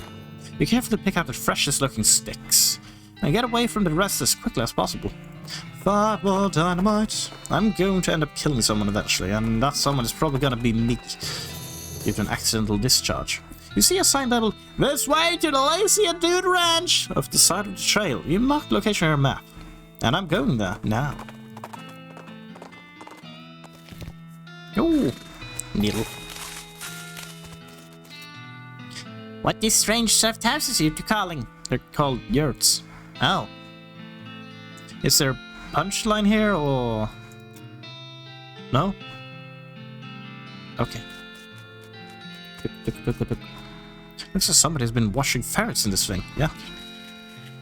Why ferrets? An old burnt crate. I guess it came with the property. A depressed rancher candy. I've always wanted a second one. Oh. Hello. Hey, like howdy, I'm selling herbal remedies. Care to buy? What kind of herbal remedies? The kind that are gifted to us by Gaia without any interference by human hands. So, weeds. That's a derogatory term created by the man, but yeah, basically. Buy one. Hey, groovy, thanks. Herbal remedy. This is a little pile of random dried weeds followed up in a sachet of paper. Garbage stored in garbage, essentially. Doesn't do anything. No. Scam. I've been scammed. Howdy.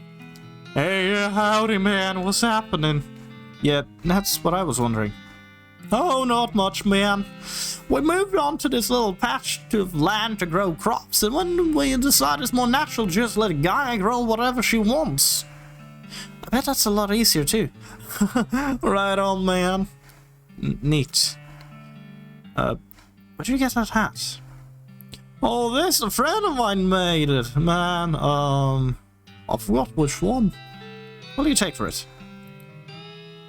Well, I have been thinking of trying a new style, man. Maybe like one of those hats the army guys used to wear back in the day, like a kind of ironic statement, man.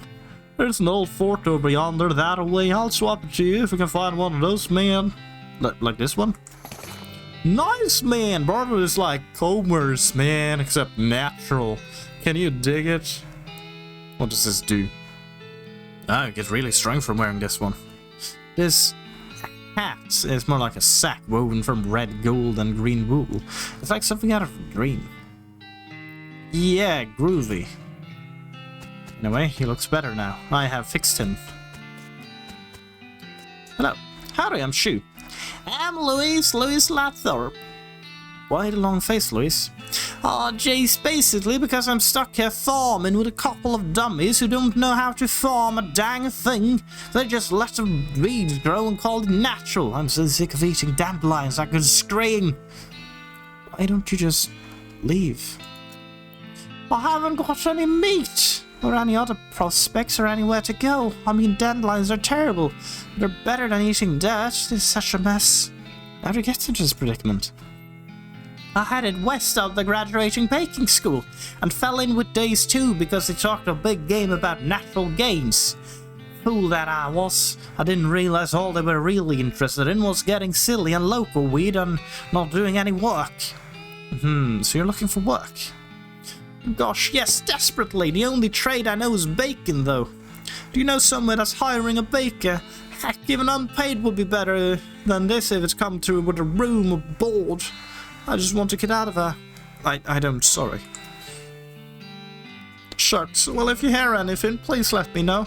Will do.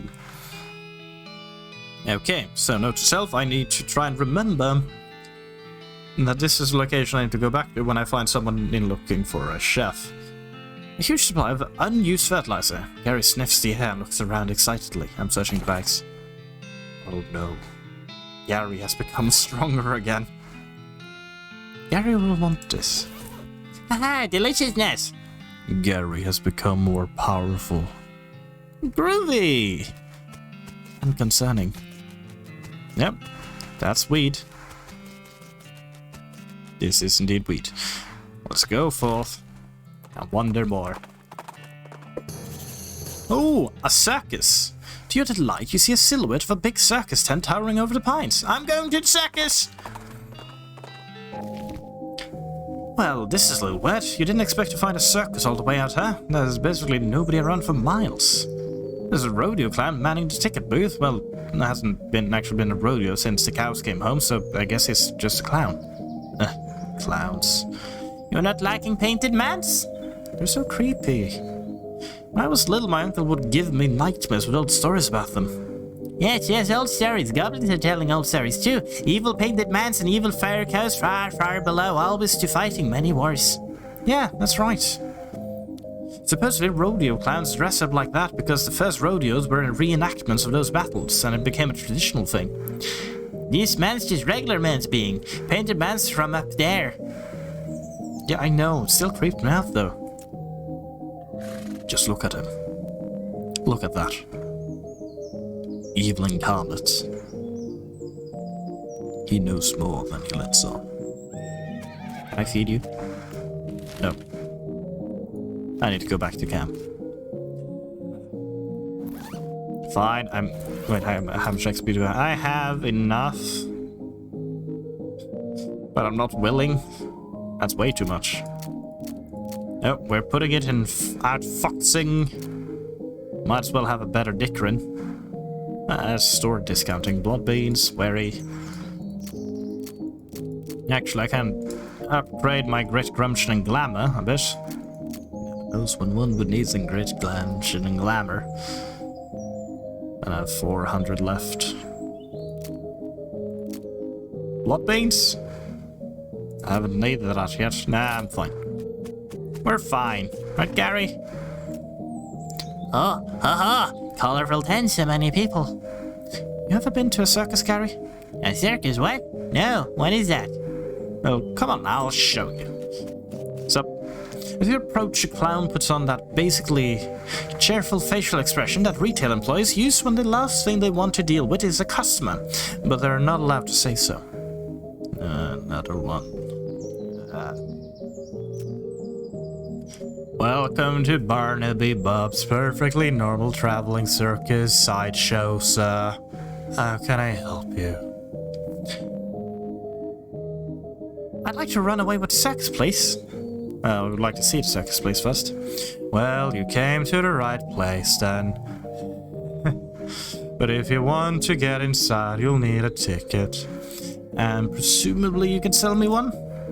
Why, certainly I can. That's my job, after all. For you, sir, a ticket will cost 5,000 meat. Say what? Does it seem a bit high? I promise you, sir, at this price, it's a real steal. Well, you got that right. Why is it so expensive?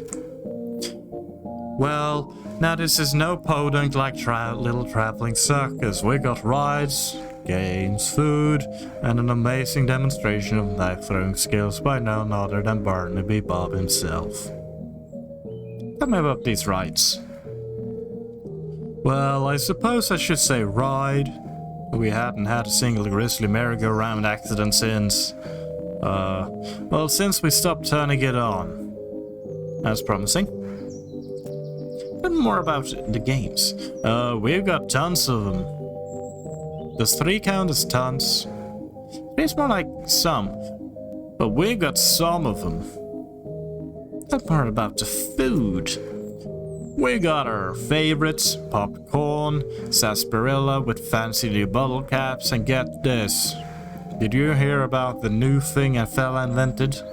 Cotton candy. Yeah, I think I might have. Well, it's still patented, but we're pretty sure we figured out how it works. Mostly. More or less.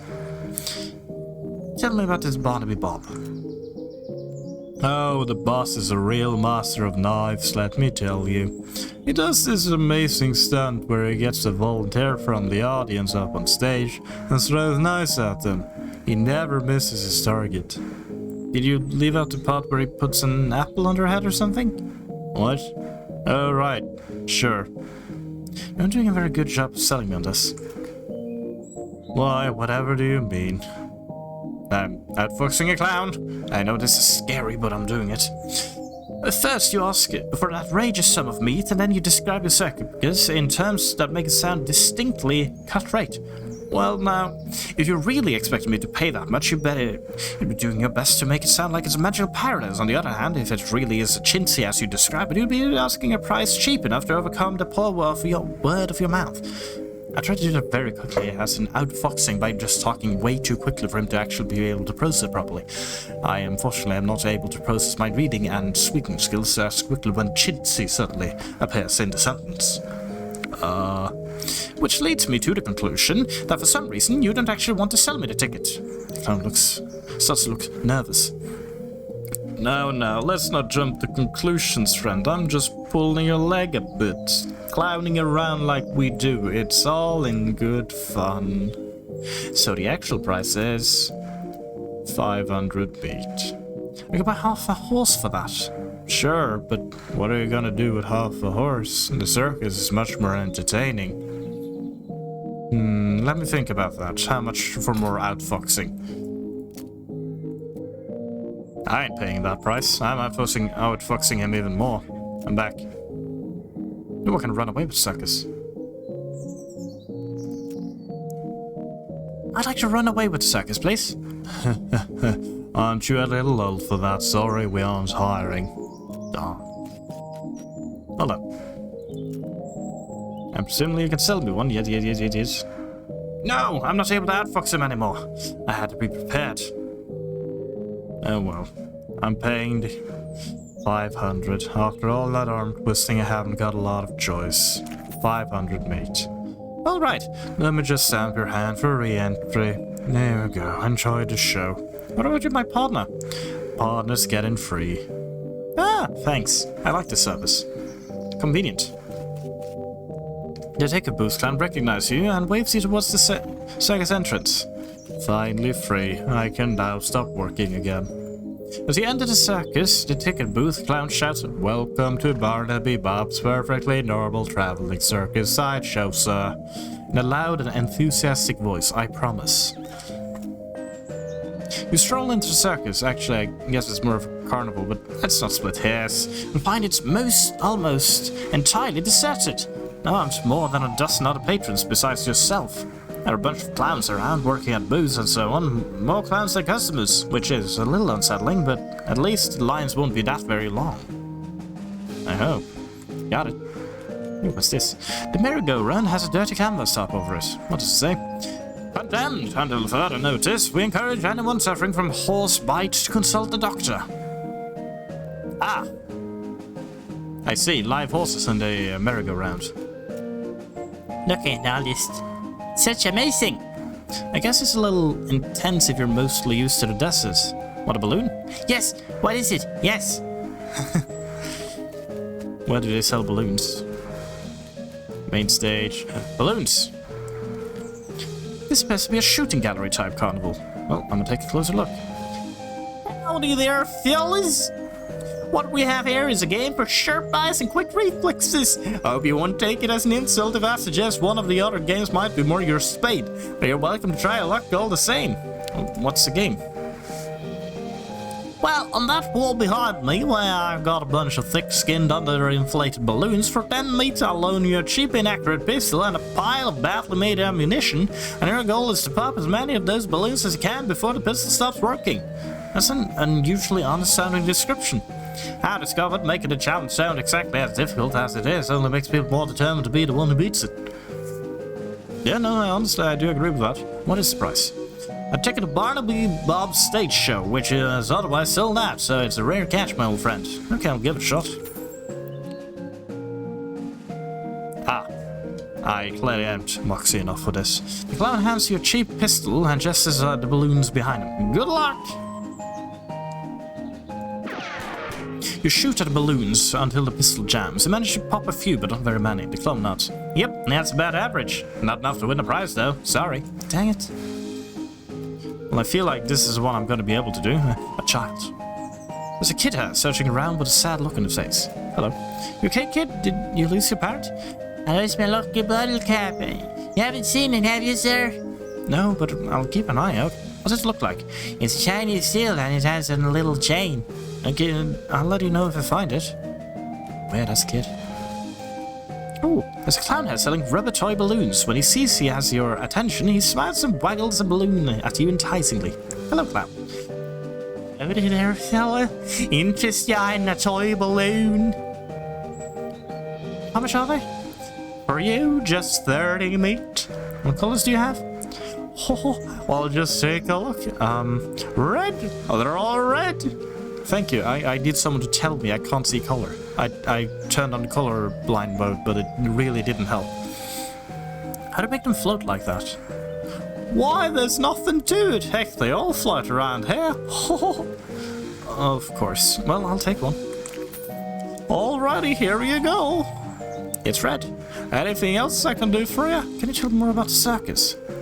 Really, it's more of a carnival, but let's not split hairs. What would you like to know? What are your traveling plans? Haven't decided yet. That's why we settled down somewhere a bit more rural. Keep things relatively quiet while we scout around and get the lay of the land and all. Where do you travel from? Was your previous stop interesting? Oh, northwestish. It was a little hole in the ground kind of place. You wouldn't have heard of it. Why is everyone working here a clown? Oh, it's traditional. When the, what you call them, rodeos stopped being put on, the rodeo clowns took other jobs at the circus and carnivals. Over the years, it just became a normal thing for carnies to be clowns. It's a community thing, you might say. Okay, who's this Barnaby Bob guy? Oh, the boss is a real famous showman, though I'm not surprised he wouldn't have heard of him round here. Got an eye like a hawk, and he's a real whiz with those knives of his. Don't miss this show, it's a real highlight of the carnival. Okay, see you around, clown. Catch you later like an alligator. Don't. This appears to be one of those test your strength games where you have to use a big hammer to ring the bell. Well, howdy there, fella. This here's game a challenge of strength, and I hope you don't mind the saying, but you might prefer one of the other games if you care to try your luck through. I certainly won't stop you. What's the game? Simple as can be. Just take this big mallet here and hit the lever under the bell. Ring the bell and you win. And the price? Yeah, check out the Barnaby Bob stage show, which is otherwise sold out. It's a rare catch, my friend. Okay. Probably can't do this, but I do like reading these. On good luck. So you can hit it kind of hard, hit it quite hard, or hit it extremely hard. I'm getting it kind of hard. You pick up a surprisingly heavy mallet and hold it over the lever and then slam it down as hard as you can. The striker gets about halfway to the bell. Well, now that's about average, I'd say. Good try, fella. Good solid try. Rats.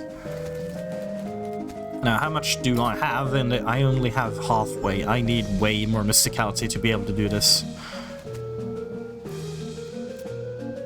Step right up, fella, step right up. If I may say so, you've the look of an intelligent and learned individual about you, and I happen to have a game here to put those faculties to test. What's the game? The simplest guessing game imaginable. I got a standard deck of playing cards here. I show you all the faces and then turn them back over and start picking cards. You guess what cards I pick and you win. You don't shuffle them? No, sir. If you can memorize the deck of cards that fast, more power to you. Or if you got a touch of magic in you want to try reading my mind, that's fine too. Just don't dig too deep. You won't like what you find. What's the price? I took it to Barnaby Bob's stage show, which is otherwise sold out. It's a rare catch. Okay, I'll give it a shot. Yeah, I had a feeling I couldn't do it. You carefully scan the deck of cards as the clown spreads it out in front of you, and then he turns them over and with a sweeping flourish. Ready? I give a lot. The clown starts kicking cards out of the deck and holding them up with a back to you. You manage to guess a few, but not very many. Don't feel bad, friend. That's about average. Not good enough to win a prize, though. Darn. I have to return her when I have more power. This muscly clown doesn't seem to want to let you go in there. It's a bouncer. This extremely muscly clown seems to be guarding the entrance to some sort of stage. The clown crosses his arms and grunts when you approach. The stage show ain't till later. When? Later. Yeah, but when exactly? Later. Okay, jeez, fine, I'll leave. I have a balloon. I can't give you a balloon. I hate it. Sideshow. Hot food, hot cold drinks, tepid candy. Not a balloon. Howdy, fella. Anything else I can do for you? Were you on the other side from Midway just now? Oh, nope, that's the other balloon guy. We just dressed alike and used the same face paint. Did we fool ya? He grins and gives you a big, exaggerated wink. I see. Anything else I can do for you? No, I'm good. Cotton candy, calls the clown behind his food stand and then makes a noise with a slide whistle. Come try this just invented confectionery delight. The clown blows his slide whistle again as you approach.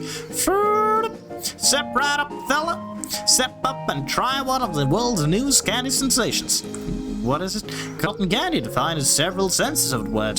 Spun sugar created through a revolutionary new process. It's so light and sweet and fluffy, it's like eating butterfly dreams and kitten wishes. So, it isn't actually made of cotton. Right? What? No! Cotton is indigestible, no matter how much chocolate you cover it with. Found that out the hard way. How do you make it? You pass a metal box with a wide funnel coming out of the top. This little machine right here, can't tell you how it works. Much as I like to brag, it's a trade secret. You invented it? Not as such. Couple of dentists down south were the first ones dentists. Go figure. But after hearing about it, I managed to figure out how it works. Made a few improvements with my design. Now I'm really curious. Sorry, fella, these secrets in this box are for nobody's eyes but my own.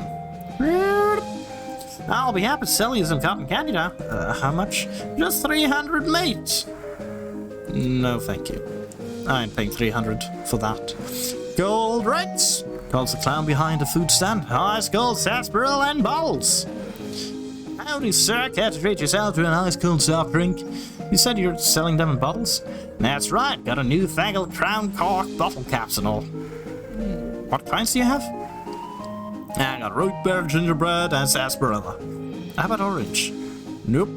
How about cream soda? Nope. How about energy drinks? Nope. How about strawberry? Nope. How about key lime? Nope. How about strawberry? Nope. How about lemonade? Nope. How about grapefruit? Nope. You sure you don't have orange? Nope. Pomegranate? Nope. Rhubarb? Nope. Blue raspberry? Nope. Snoozleberry? Nope. Lemon lime? Nope. Grape? Nope. Fine. What kinds do you have then? I got root beer, gingerbread, and sarsaparilla. Alright, you said that. You make the drinks yourself? If you're asking if we have a wagon dedicated to brewing and bottling 3 different kinds of sodas in our traveling carnival? No. We've stocked up as we through large towns. Pass through large towns. How much are they? 205, mate. 205. It's for the deposit on the bottle. Okay, I'll take them. Root beer, gingerbread, sarsaparilla. I'm taking sarsaparilla. They apparently had different caps. We're never sure how to spell this, and you still aren't. Yeah, never gonna be. Thanks. Red hot, calls the clown behind a food stand. Red hot footlongs, 2 kinds of mustard. There's also a small sign that says lost and found. Ooh, wonderful. The thing I'm looking for might be here. The clown grin suggests a little charcoal grill behind him. Now the sign is in hot footlong sausage. How much are they? 250 meat, with your choice of condiments. What are the condiments? I got pickle, relish, 3 kinds of mustard, and 2 kinds of ketchup. What kinds of mustard? Brown, yellow, and blue. Blue mustard. Ah, looks like I'm all out of blue, sorry. What about the 2 kinds of ketchup? Yep, got ketchup and catsup. No, thank you. Are they actually a foot long? 12 inches? Because a lot of guys say that, but I'm just gonna stop you right there, seeing as there's ladies and children present. You want one or not? I'd like to see the lost and found instead. Oh, sure thing. What'd you lose? Lucky bottle cap. The clown pulls a wooden box out from under the counter and looks inside. I better see you're in the lock. This one yours. He puts the box on the counter for you to see as he turns it back to his grill for a moment to look inside. A shiny bottle cap under there, a folding pocket knife, a white silk handkerchief, or a bottle of smelling salts. Now I have to make a decision. In theory, I'm able to take anything here now and keep it. If I were to not take the bottle cap, would I be able to ask him again and he will once again find the bottle cap there? Or will I have to take the bottle cap to actually complete that mission?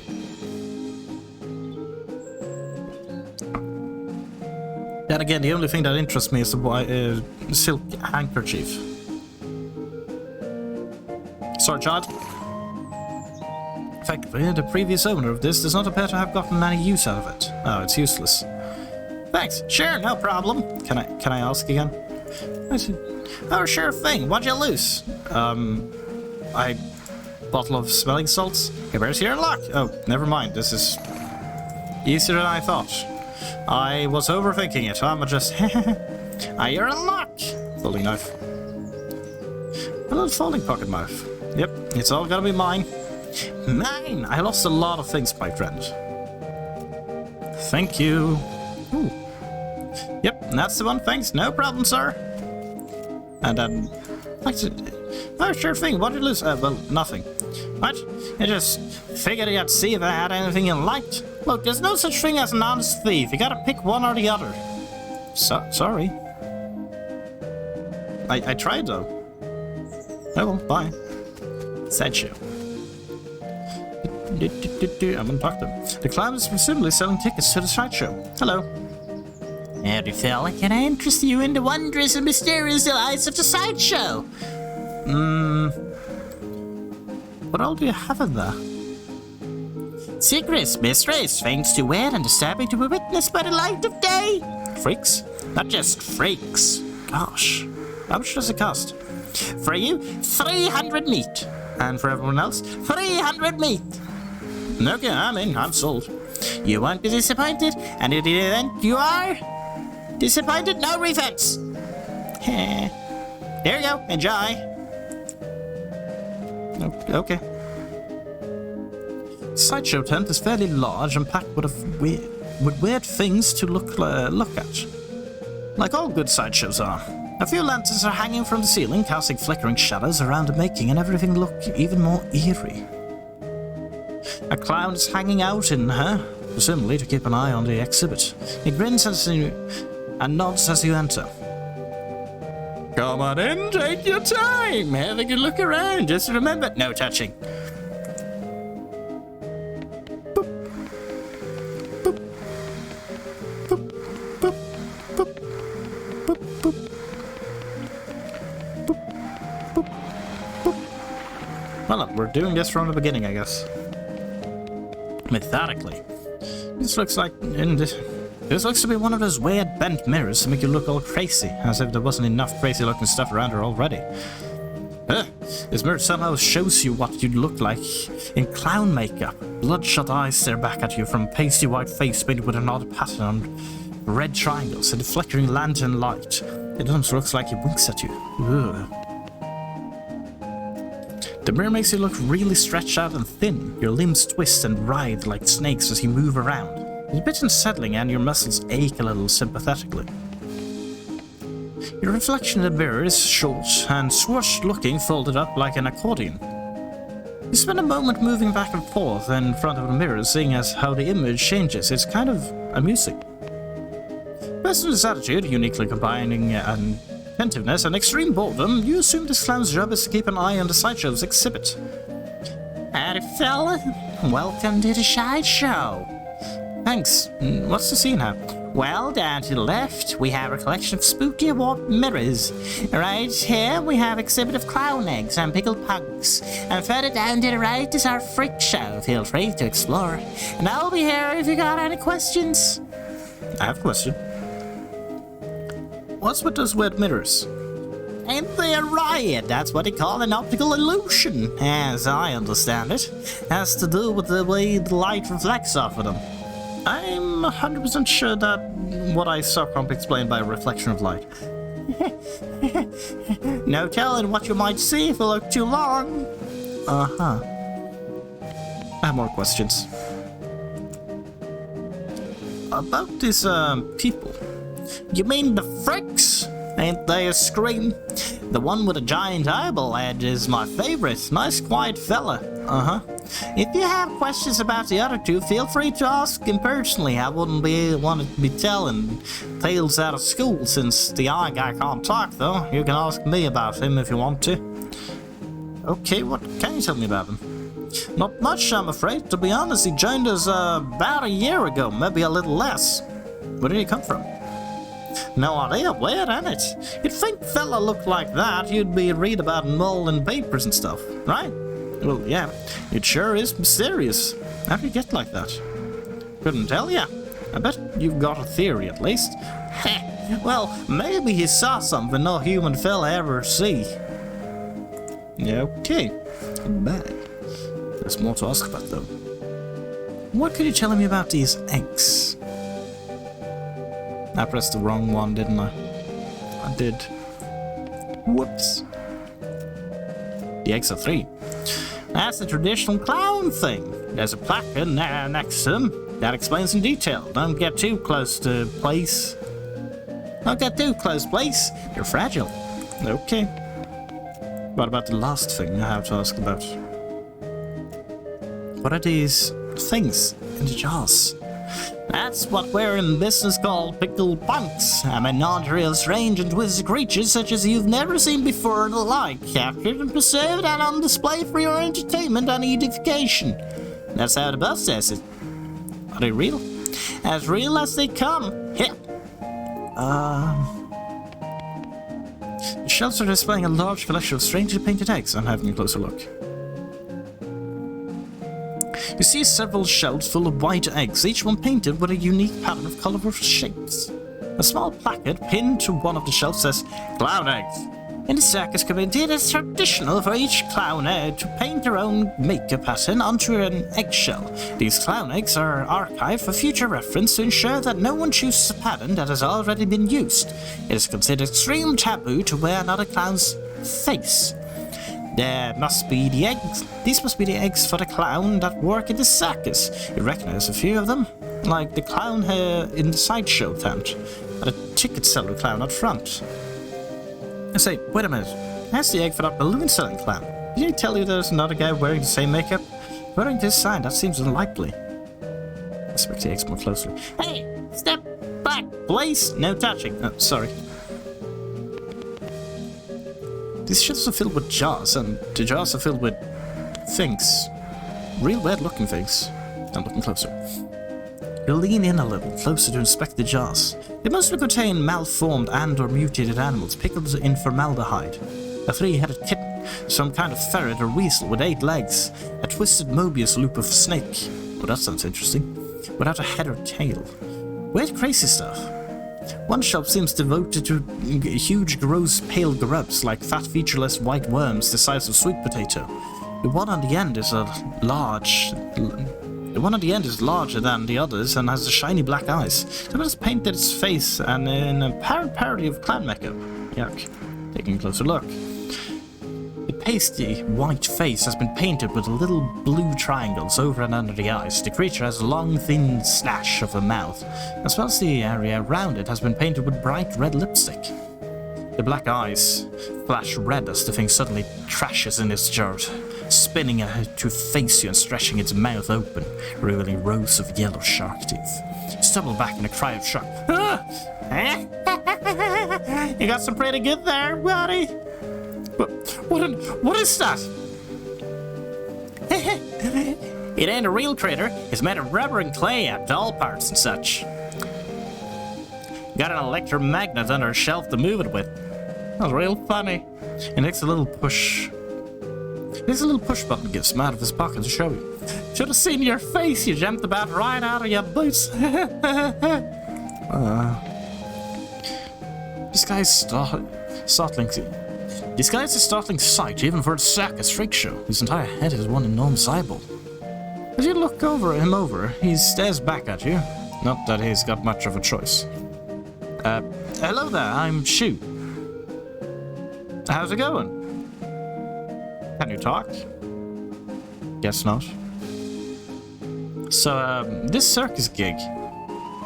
How do you like it? His hand slowly curls into a fist and the knuckles turn white with tension. I see, I understand. You blink? Or wink, I guess? I guess not. Move a little to the side and lean over the rope to get a closer look at the guy. He's basically just what he seems to be at first glance, a guy with a giant eyeball for a head. You do notice two things though. First, he has an odd lump at the, well, what you would call the base of his skull, if he had one.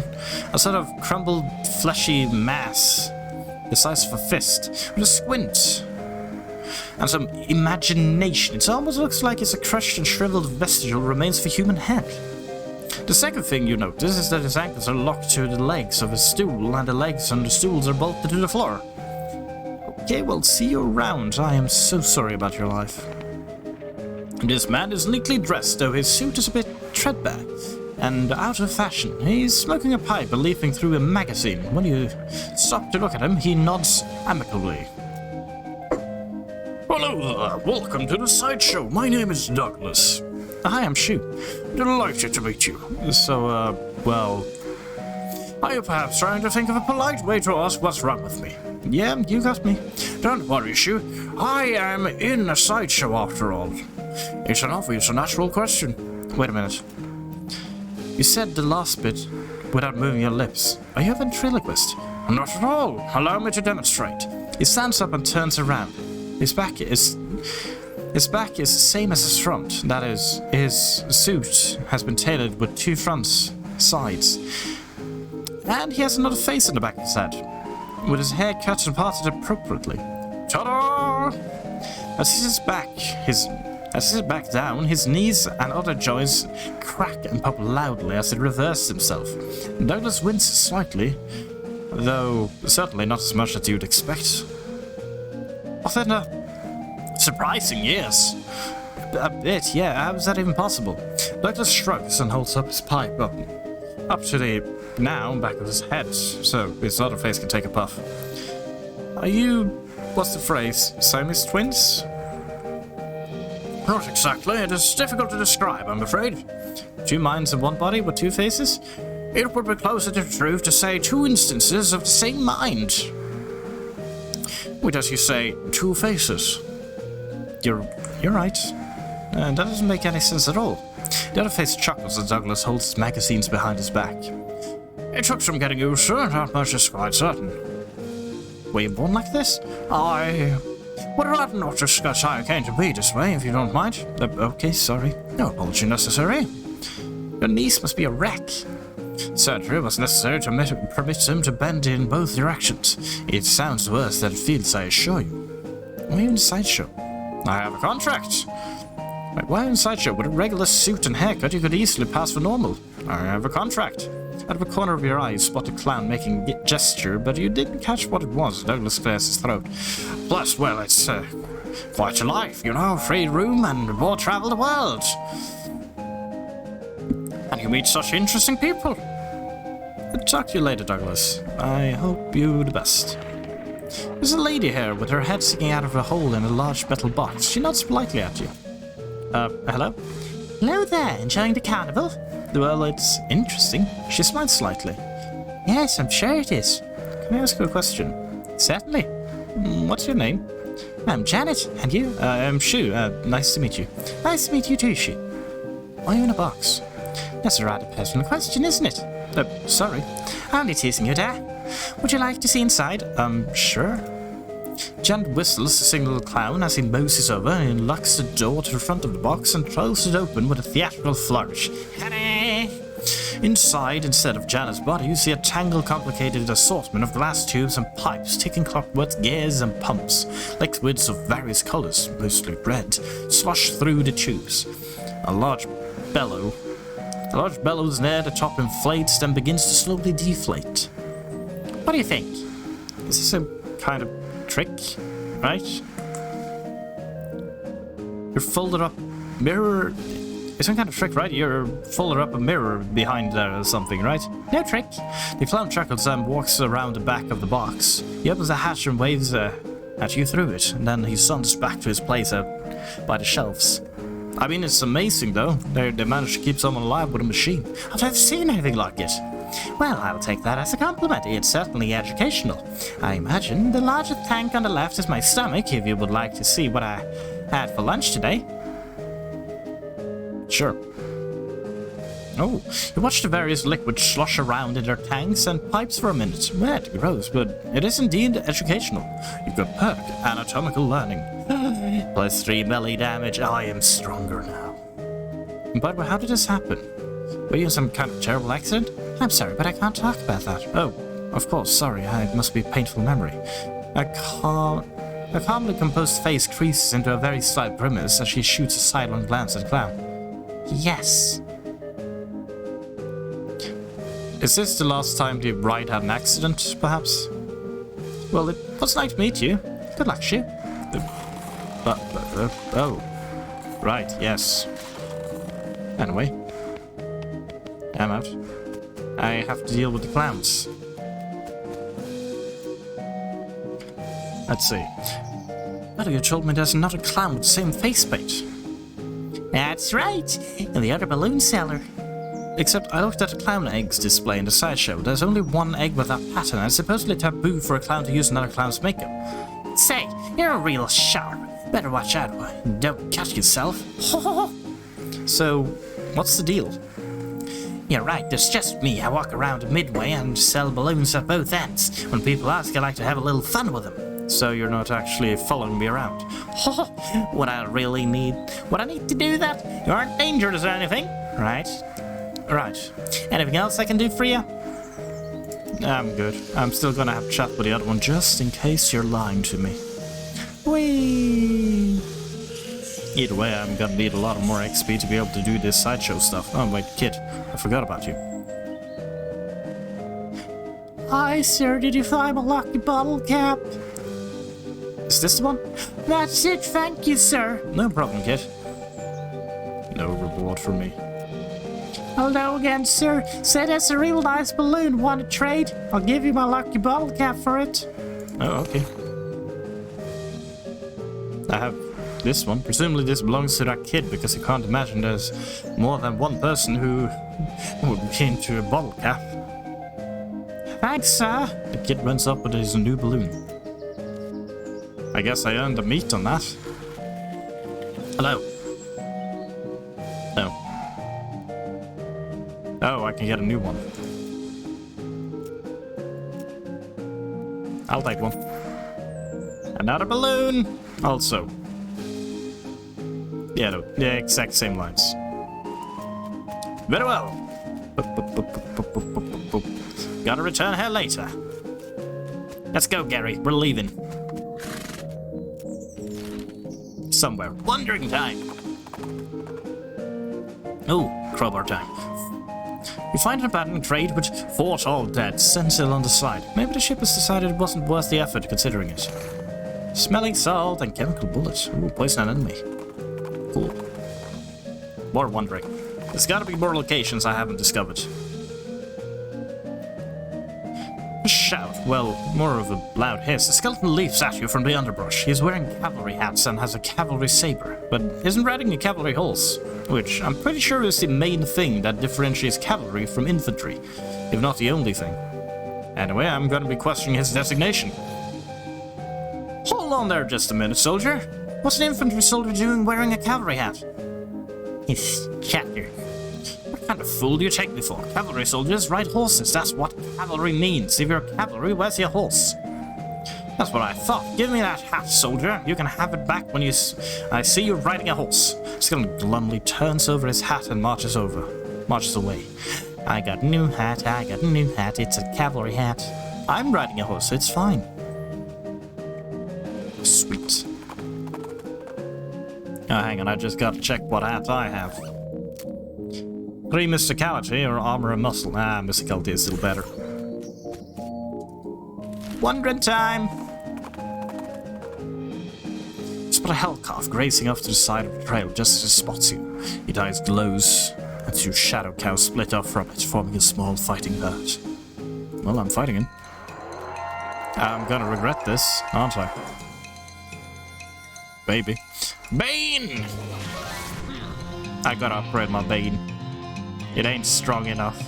I'm putting on a shield. Rather than using the old noggin. The noggin ain't gonna help if I don't have the fire hot. The fire hot? I can just stab him. Wonderful. I'm stab you. Shank. Gary, we need more. More bean. Ha, with. How could they? Go, Bean! Oh, I healed up. Never mind, I'm not afraid of them anymore. They can't do anything to me. They're weak. I'm also burning this one. Fire! Bean bomb! Okay. It's time for you to just kind of, do your thing. Use the Gary food, Gary! Oh, right, yeah, I upgraded Gary again. Gary is now more of a beast than he ever was. Why they keep whizzing my teammates, but they don't whiff me. They just kind of, hit me. Unfortunately, a Shadowcalf cannot handle beams. Victory! Hooray! Oh, tainted beefsteak. And letter. A lot of letter. Just another day at the office. I still haven't utilized at all the concept that I can eat food to get buffs. That's for later. You ever run in with the worst smelling snake you've ever seen? It's basically a cartoon stink line coming to life. I'm fighting it. And I'm just kind of using the noggin.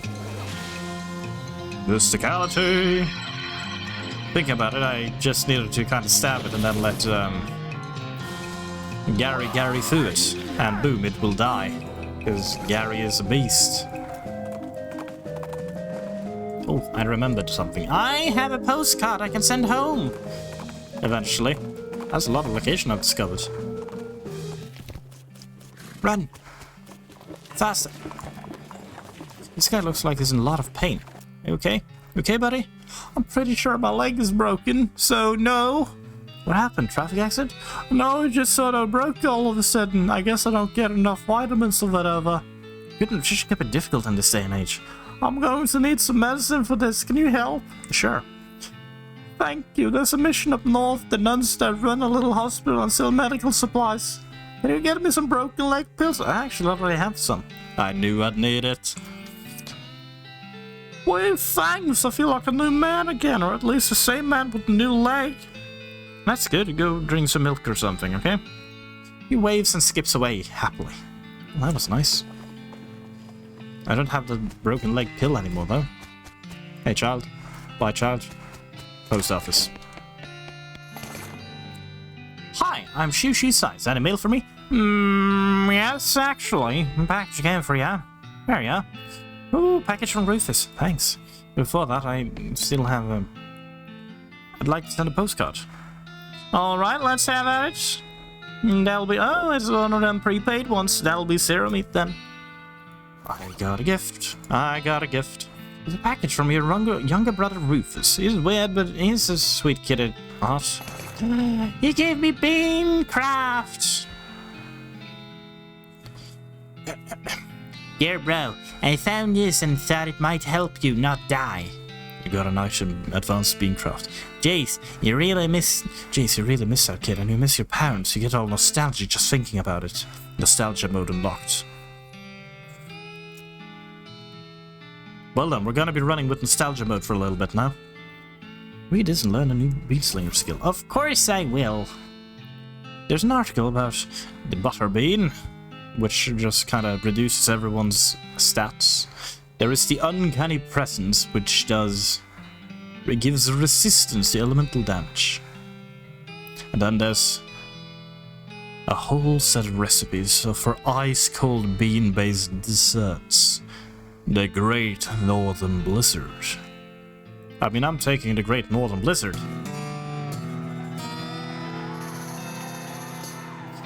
You studied a bean dessert recipe. That's a third recipe is in practice conjuring up various configurations of frozen beans. Unfortunately, at some point, the book got completely covered in a snowdrift, and now it's all soggy and ruined. Oh.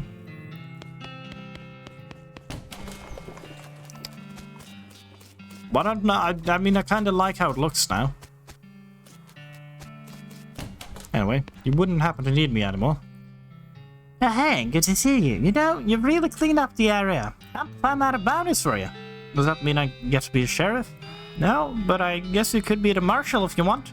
Oh, what a coincidence. That's my middle name. Well, thanks again for all your help, Marshal. No problem. Wait. Have I changed middle name again? Is there a place that says my middle...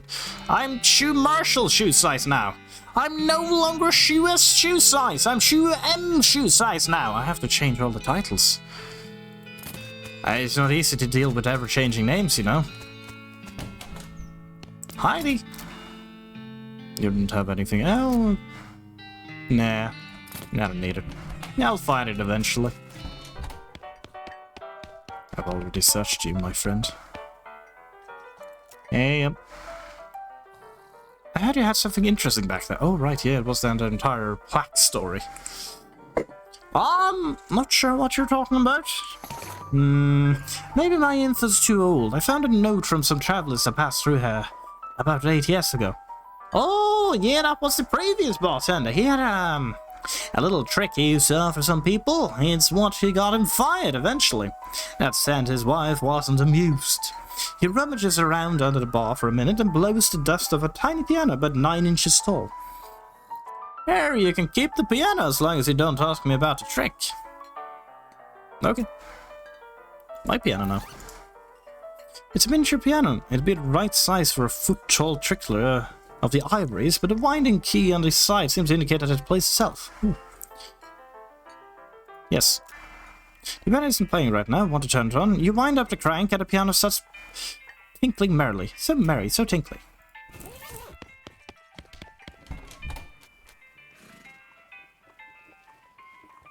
I mean, it's nice and all, but yeah, I prefer the actual music.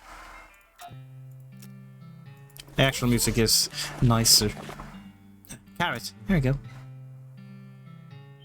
Be careful when you eat carrots. Carrots can hurt. Hang on, I have a theory. I'm going to bed again. You dreamt that you're shopping for bells with a shadowy figure while fleeing from a fish. Weirdly, you hear a swarm of bees whisper your name. You wake up ready for facing a new day. Lovely. I'm gonna insult myself again, because apparently that's highly effective to just give me a permanent +3 to everything.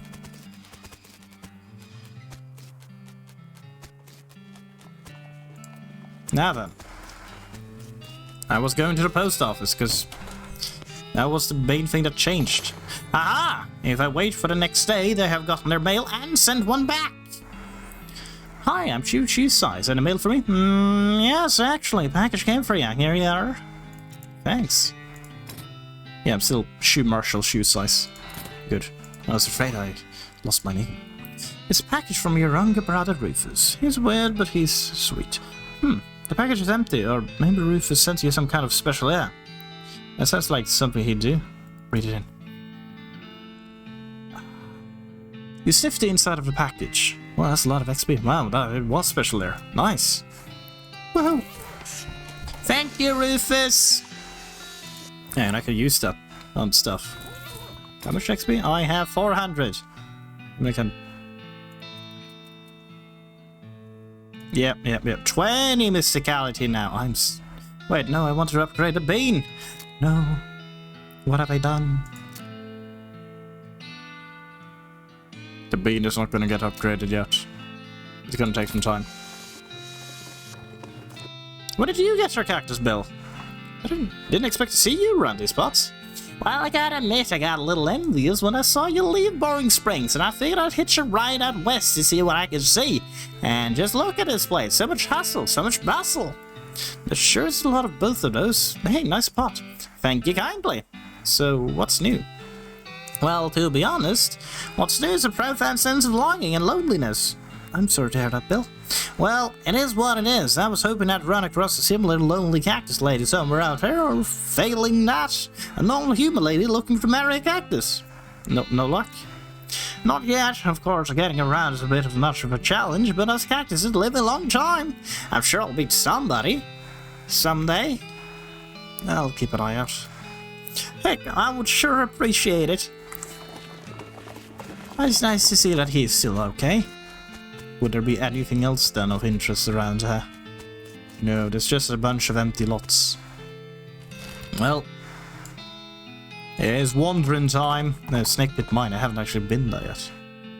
Your L vibrator's transponder starts mimicking that bleeping noise that means either treasure or a monster is nearby.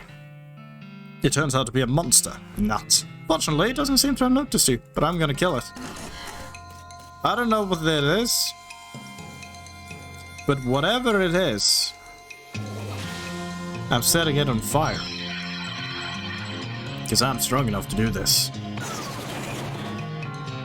Well, I'll vibrate with scraps. I need some more for the professor, or not the professor, the professor. Very important to say it correctly.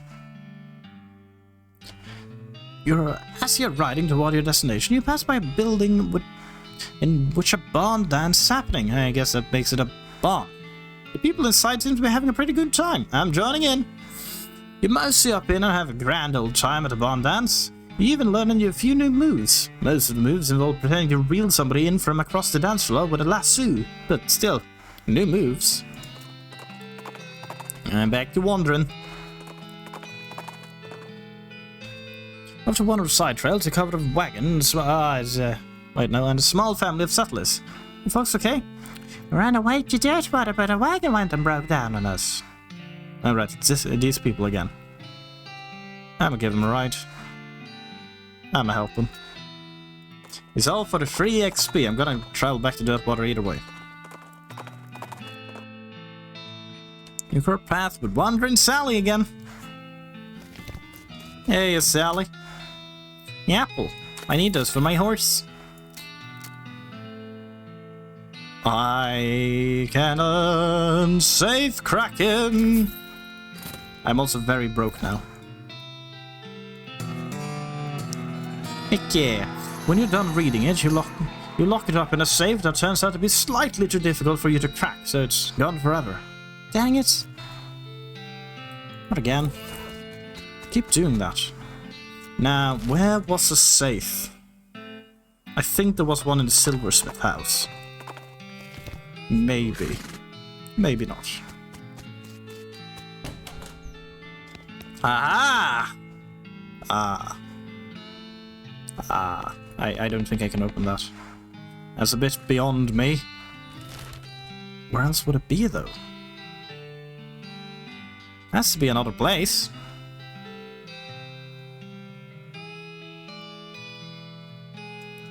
trying to scour my mind. I don't think it was in the desert hut. Then again, I never went into the house itself. I'm still sneaking around. Now. Yep. And guess we're taking place to place. I just know it ain't in the dog cave. Aha! There's one. Ooh, you're looking to save somebody in Stan's family. It was quite an investor pass. Ooh. You certificate entitling the bearer of 23 shares of Oakley and Coil Co-Oil Limited, a company based in Chicago. Woohoo! That's a lot of meat. That's mine for the taking. Daveyard? I don't think the Daveyard had it, but I mean, I'm going to be checking.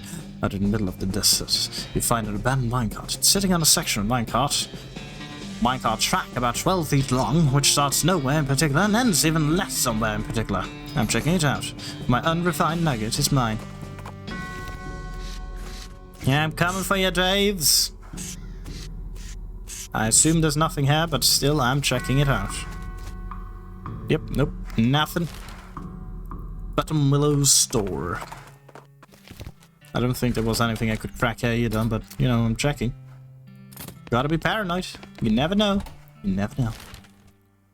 Fort Cowardice! Oh, hang on. Origin! Thank you. Now then. What's this door? But that's lockpicking. I don't have that yet. Ooh, spice rack. Oh. Disappointing. That was the gobbles. Aha, safe. Controlled substances. Yep, those seems controlled. Mine. Next. Alright, the toilet. That I clearly do not want to go into. Heaven Canyon. Alright, that's the spider place.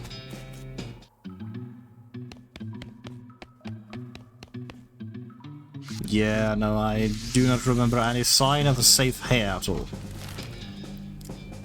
I'm still ignoring you. I'm not going to the professor. Butterfield Ranch it is. You heard a rattling noise behind you. Another rattling noise off to your left, and a third rattling noise from somewhere ahead. You conclude that you've either stumbled into a nest of babies or a nest of rattlers. It's 50-50. A quick glance confirms that it's the latter. Not unexpectedly, really, and this is no place for babies, and I'm gonna kill them all. Since they're not babies, that is. Magic! Ooh. Okay, I should probably have done the, noggin there. That was a mistake. Yeah. I need more action points. Gary, are you okay? You don't seem okay. Anyway, I'm starting this one. Gary! He's taking damage. He's actually taking damage.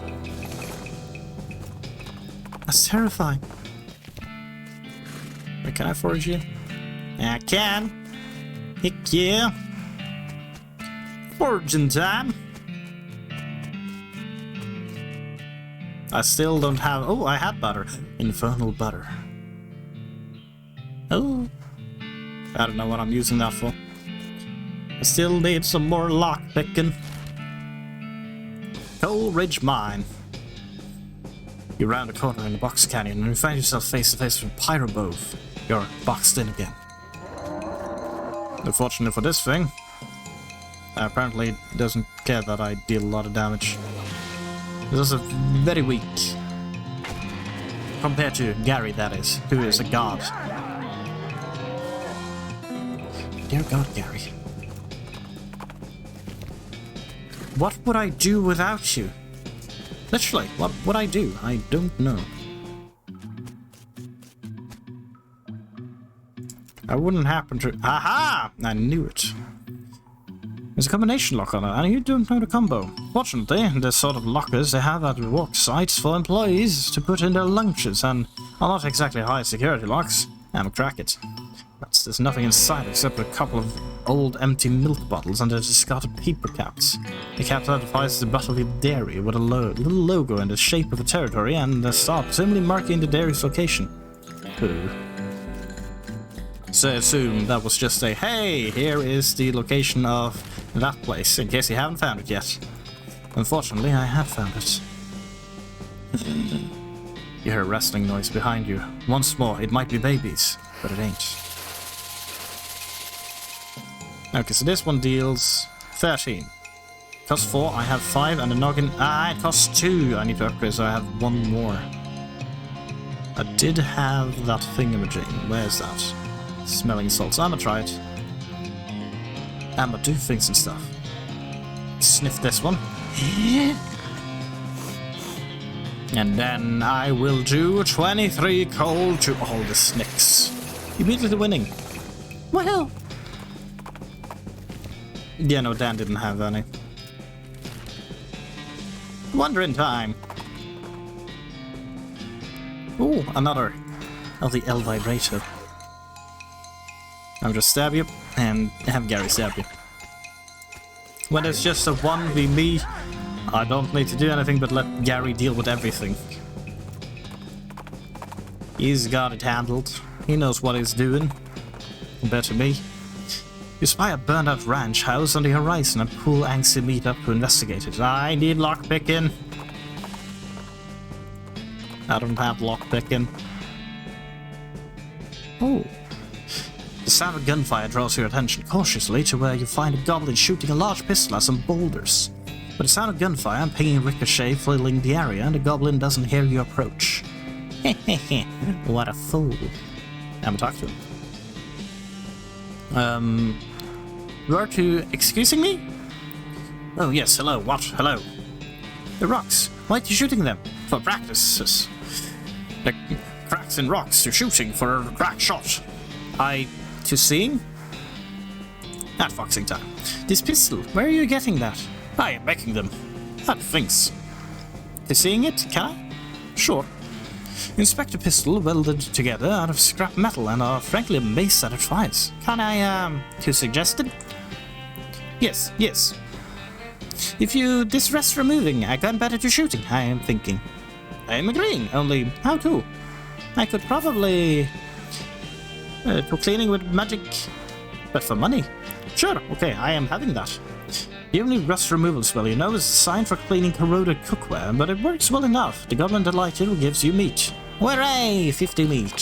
For doing literally nothing other than talking to a goblin.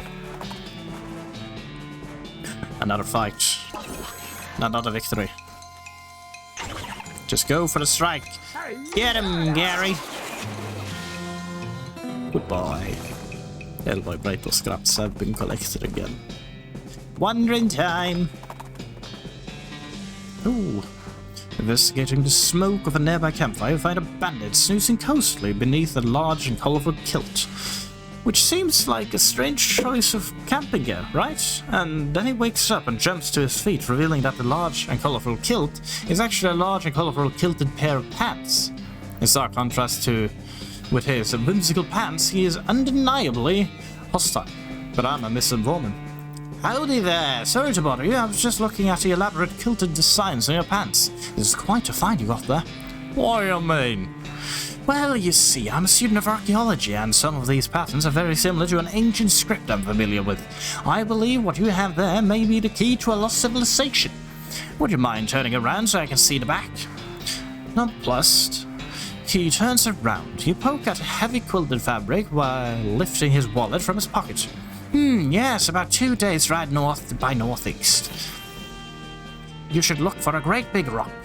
Yeah, thanks, Ranger, I guess. No problem. Thank you. What a fool. Wait, where's my wallet? Before you can react to a sudden howling, a ghost train surges over a hill and roars past. Just missing you, 3 skeleton train robbers arrive just behind it and barely avoid colliding with you. By pulling back hard at their reins, the train vanishes in the distance and the robbers seem really annoyed by your interference.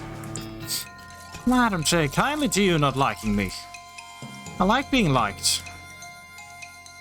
Well, I ain't killing anyone with this. I keep forgetting to upgrade that ability. So, bean power it is. And then I'll just shoot one of them. Yep, I'm just magic bean falafel. Is it falafel? Lava fava. Yeah, but better. Out of medical attention like a shot. Hooray, victory. More boats. Okay, we have search there. Is there a campsite? Is there... There's the Lost Oven Dutch, and I'm going to the Snake Pit Mine. Oh, mine. What do you got to say, brah? Oh, a digging hole. Quite big, much a lot digging must be. Do goblins mine for metal? Some, not much, not like humans digging it all up. But metal is full of many uses. Hitting with hammer, making better hammer. Sure. Oh, look at mining. You look at mining equipment, you have no idea what any of it does. Ask Gary to explain it. I will explain it to Gary. Hey Gary, what? Do you want to tell you about this mining stuff? Okay. So, this first machine has this is an automatic dust divider. Gary says blankly after you move on to the next machine. And this thing over here, this thing is used to extract metamorphic silver and then measure it. Gary sighs. I'm continue. And the third machine, this is a loose sandstone smelter. It converts slate into asymmetric mud. Oh, minesplainer. Nice. You sure do think you know a lot about mining. A real expert. You'll gain XP when you interact with mining stuff. Ooh, I like that. Gary grins. Now to finishing? Yes. Oh, damn it. Those three machines was what I explained, I see. Hot coffee. I guess I'll go in here and... Ooh. Loot, dynamite. No, I don't want to leave. I can see a snake holed up in that little hole. I'm punch it. It's bigger than I expected, no! Go, lava furfer! Thank you. It worked. I mean, it's called Snake Pit, so... There's a smoking snake. It is smoking hole. I'm pulling it out. Is it stronger than the last one? It is actually weaker. The only problem is the fact that it does have more hot defense, which is my main attack now, so obviously I can't actually harm it yet. But it's good enough, actually. I should... that's the inventory. I want to go character sheet. I want to upgrade this one. Or do I? Actually, I'm upgrading this one, giving me more AP. And then this one. And the old bean as well, just for good measure. Yeah. I don't have more XP now, but I will deal a lot of damage to multiple enemies if I need to. I catch some mining supplies. Open it. Ooh, dynamite and thermos with spiked coffee. I have a lot of dynamites now. Ooh, a pick. Mine. And a vein. I like getting XP from minesplaining. The den is full of snake eggs. I haven't pulled them out. I got the jump on the eggs. Well, might as well test how this goes. Yay! Nice work dispatching those snakes. There's not enough skin on any of them to be worth collecting. I mean, they were just eggs. Have I pissed off the wrong person now by, you know, just kind of killing all those snakes? Apparently not. Interesting. Well, I guess we're leaving this place. And going to the Lost Dutch of the Mine. This is a risky endeavor we're doing now. Oh, flowers. Gary? Oh no, such a smell that Gary's is smelling. It's really something, yeah. Oh. Gary, you're waiting out here and breathing through mouth. Good call. Math braid, math braid, math braid. Ooh. A mind splayed by tightening it. There we go. Wow, those stinky fishes. I can't get any close enough without any some. Okay, well, it's a good thing I still have that one. Unfortunately, I will lose a lot of damage. But, that little girl has helped me a long time. Now, can I immediately go back to the other one? Thank you, little girl. These lockers are all unlabeled and unlocked. Ooh, gas mask. Ah, stench resistance, I see. And minus pants. I have pants! You can't wear these if you're over 18 feet tall. Because they'd be way too small for you.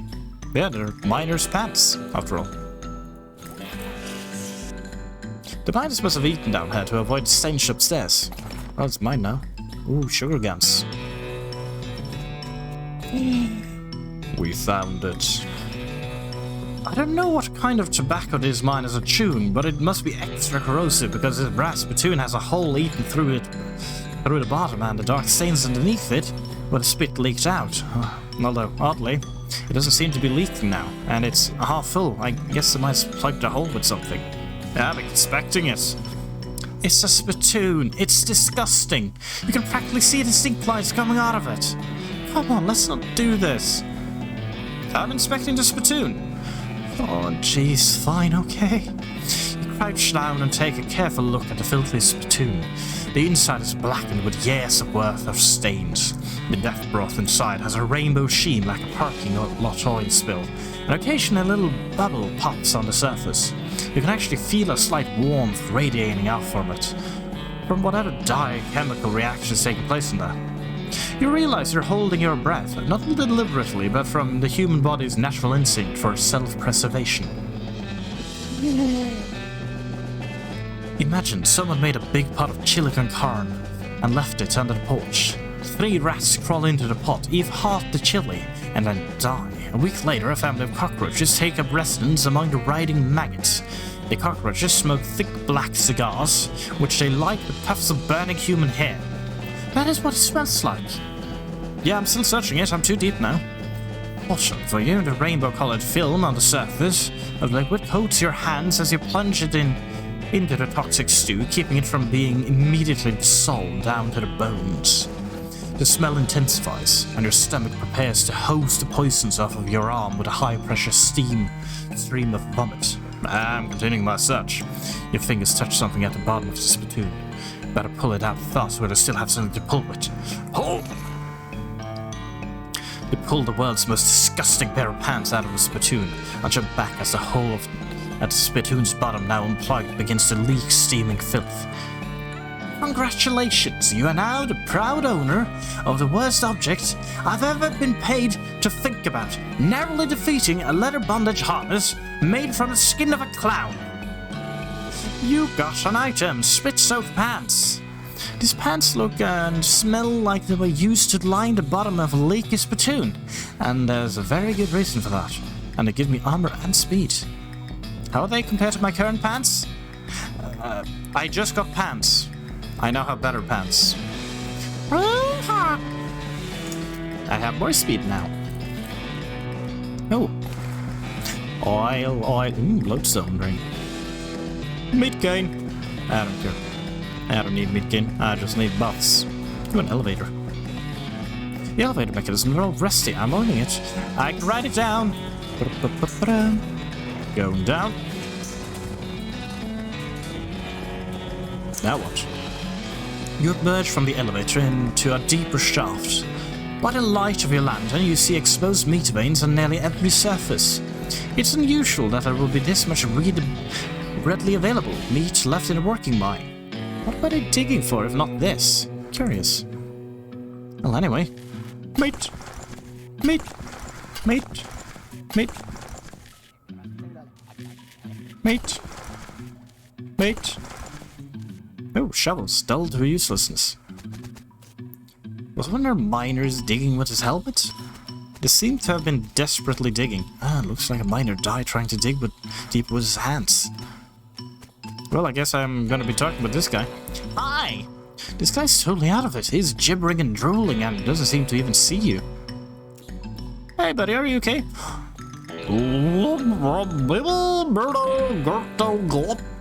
Uh-huh.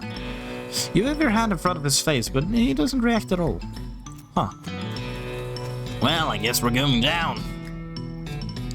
An ominous ladder leading down into a deep, dark pit. Climbing down. Ooh. This ship is pretty, but it smells terrible. It's mine. Luvius Emerald.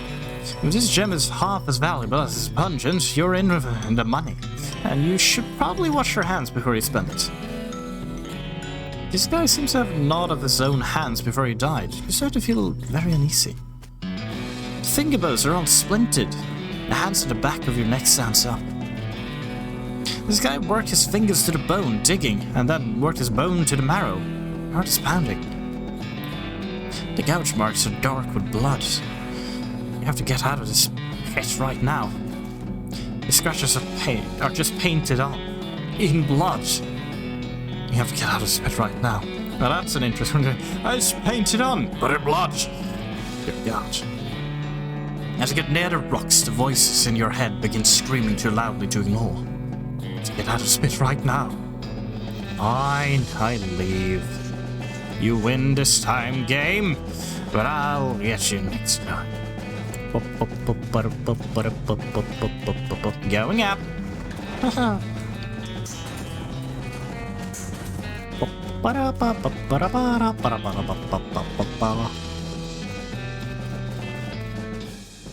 Oh, nice of it to leave me outside of the cinch area. Well then. There's only one place to go now then. Not primarily, unless you notice trails of burnt vegetation off the side of the trail, which can only mean one thing. A hellcat is grazing nearby, and I'm taking it down. What else you got? Ah, it's a shame, Mr. Cow. Yeah, it's a shame. Wouldn't be a shame if I had a big-ass bean. And I did. Oh, letter. I like that. Wonderful. Now then, there's only one place to go. To the stage! Put a bell.